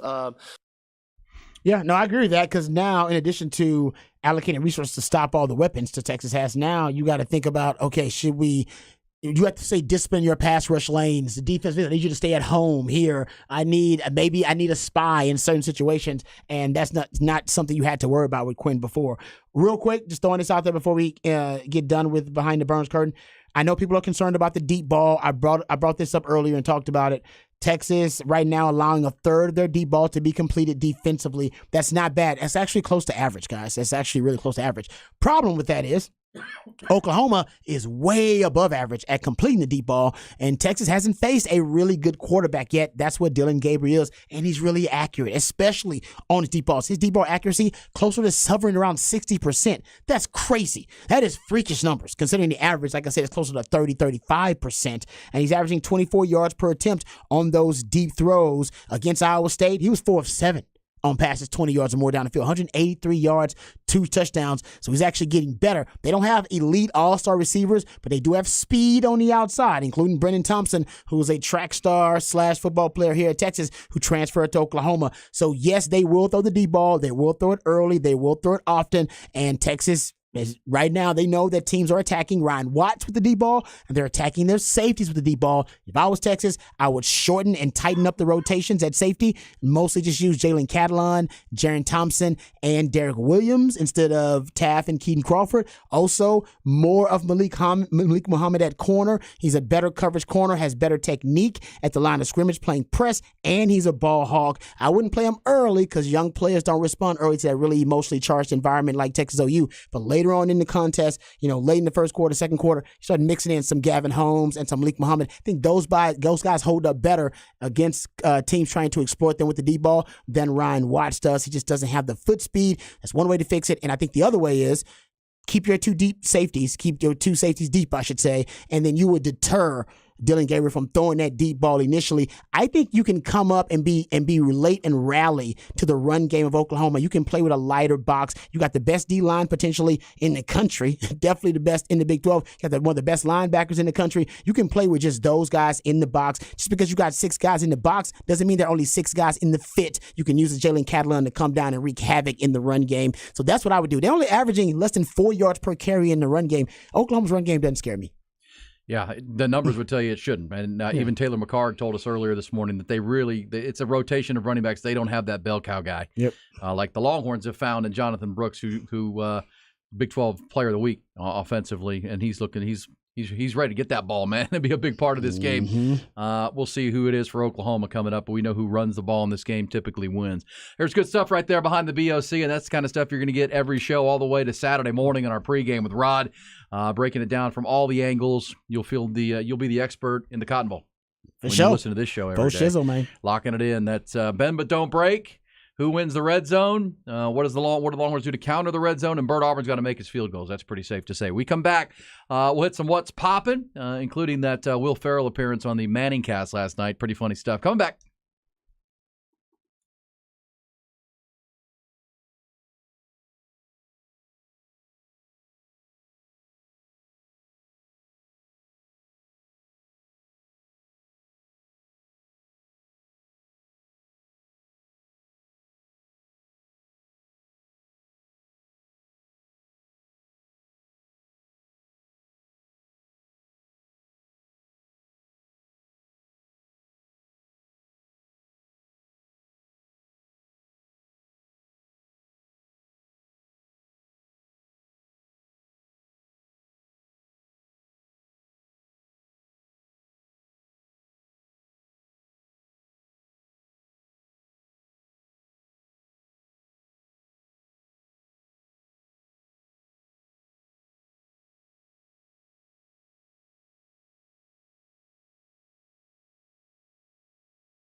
Hey, what's up, folks? Lifetime Longhorn Rod Babers here. Let me tell you about our good friends over at Ironworkers Local 482. We know that Austin is a beautiful city, thanks in no small part to our good friends at Ironworkers Local 482. They've been helping shape Greater Austin for a long time, since 1935. That's a really long time. And you see the labors of the love all over this great city and iconic, exquisite landmarks like DKR Stadium and the Pennybacker Bridge. And as our city continues to grow and thrive, so does Ironworkers Local 482. They don't go to the office. They're the ones who build the office. So if you're looking for a career change, you want something new, something fresh, something that will challenge you, maybe you just want to feel valued by your employer, you can become a valued member of Ironworkers Local 482 and accept the challenge of becoming the best version of yourself while helping shape Austin's economic development. Right now, they're hiring over 3,000 people for a huge project right here in Central Texas, and you can become one of these lucky people, and you can become a member of Ironworkers Local 482, and you'll take pride in the type of teamwork and craftsmanship that helps shape the future of our great city. So maximize your potential today and be your best self. Simply go online and apply at ironworkers482.org. That's ironworkers482.org.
The pick of the day is brought to you by MyBookie. MyBookie gets you the most for your money with a double deposit bonus up to $1,000 when you use promo code HORN. What's poppin'? Brand new whip, just hopped in. I got options. I can pass that like Stockton.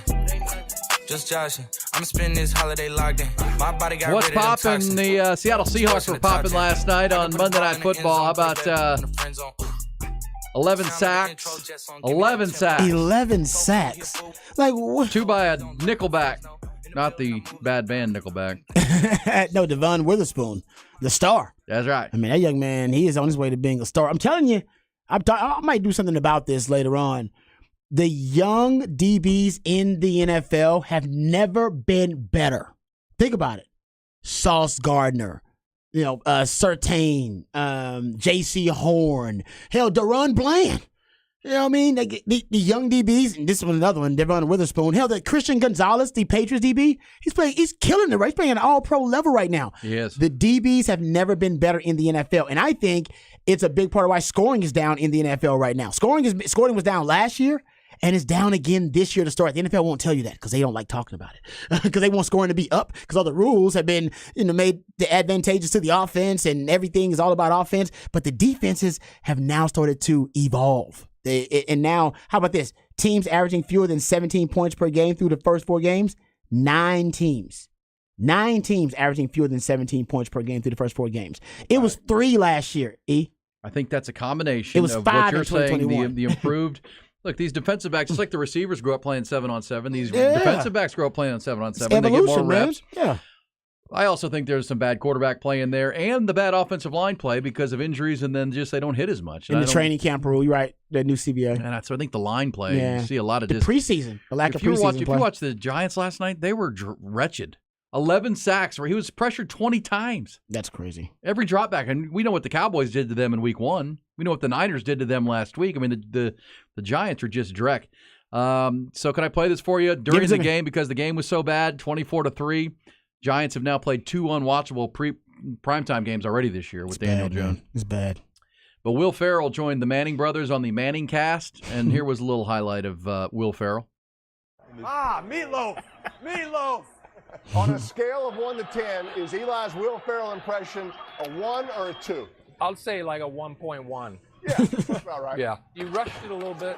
I gotta yell at my mom. There's some rage behind it. This guy had some rage, so it was more like, number 84. Ma, meatloaf!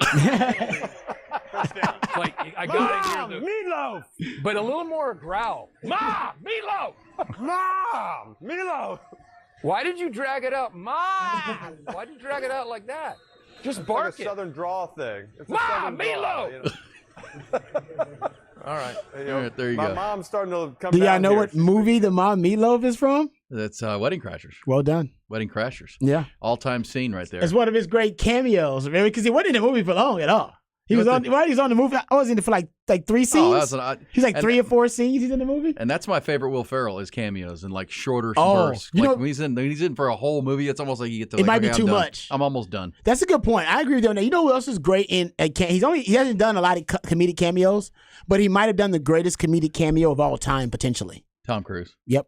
Yeah, Tom Cruise. Yep. Tropic Thunder. Tropic Thunder. He was great. He was fantastic. If you want to get down, Matthew McConaughey actually was in there too. As little if cameos, you want kind to of. go down a TikTok or Insta for like a rabbit hole, just watch old outtakes of Will Ferrell when he just makes the cast of Saturday Night Live crack up. Like they can't handle it. You know what I mean? They're not supposed to laugh. He's improvising out there, freestyling. and they're they like, can't do what it. They're like, what? Yeah, no, I believe it. Too much, man. No, his prime. He was the funniest man on the planet in his prime.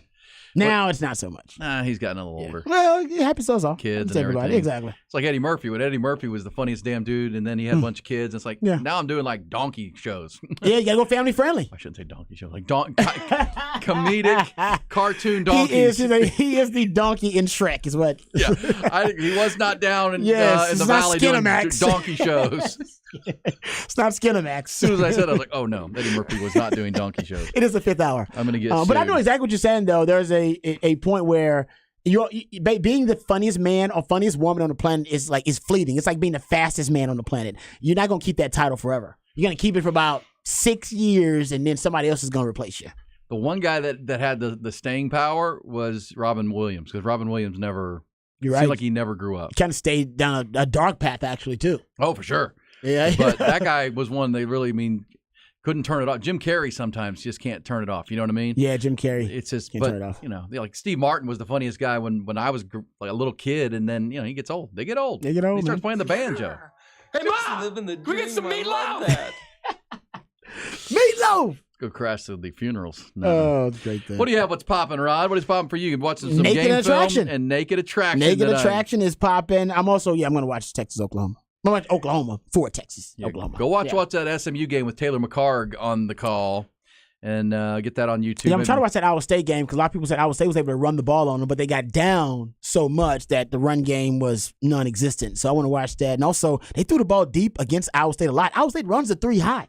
Yeah, that's so interesting. to throw it deep against a team that runs a lot of 3 high safety coverages and keeps their safeties deep, I want to know how they did that. So I'll come back with some answers tomorrow. Eager to see. And the Cincinnati game was a pretty good game too. I think it was 20-6. But Okay, I'll check that one out. If Cincinnati could have made a field goal and scored a touchdown, that's where you're talking about the red zone defense. Pretty good for. Yeah, the top 10. Cincinnati put a lot of yards on Oklahoma that day. Mhm. They just couldn't punch it in the end zone.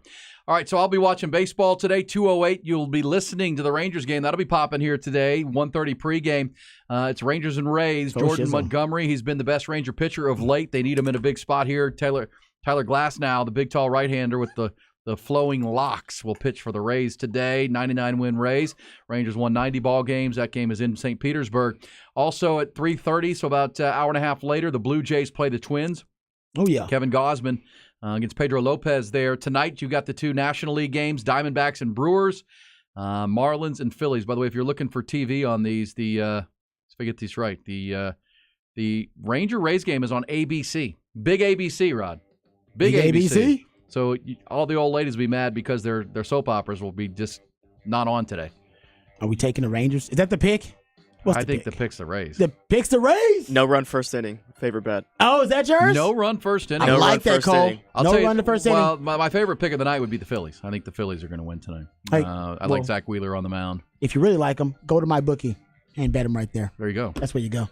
Yeah, If you like my man Cole's pick, I like that pick. I wanted No to runs in the because first you inning. can hear the Rangers here, but if you're looking for them on television, Ranger fans, it's going to be on ABC. I know it's not going to be, One Life to Live. It's going to be your Rangers. You know what I'm saying? Your shows. The shows. The soap operas. Old ladies will be mad. This is baseball. I want to watch Kelly Clarkson's show or whatever's Yeah, on right. middle of the afternoon. Oh, I'm not it's sure. terrible programming. And then the Diamondbacks, ESPN2 tonight. The Marlins-Phillies game is ESPN tonight. Blue Jays, Twins, ESPN. So you'll be popping with that. And Rod will be Faux watching naked dudes. No, Naked Attraction. Naked Some women on there, too. Men and women. Yeah, you go.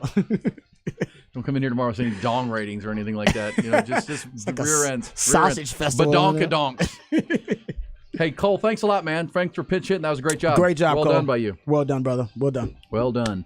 Every hour podcast at hornfm.com, including that great interview with Taylor McCarg, breaking down Texas, Oklahoma. We'll have more guests tomorrow for sure. Have a wonderful Tuesday. We'll do it at 6 a.m. tomorrow. Coming up next, it's Jim Rome.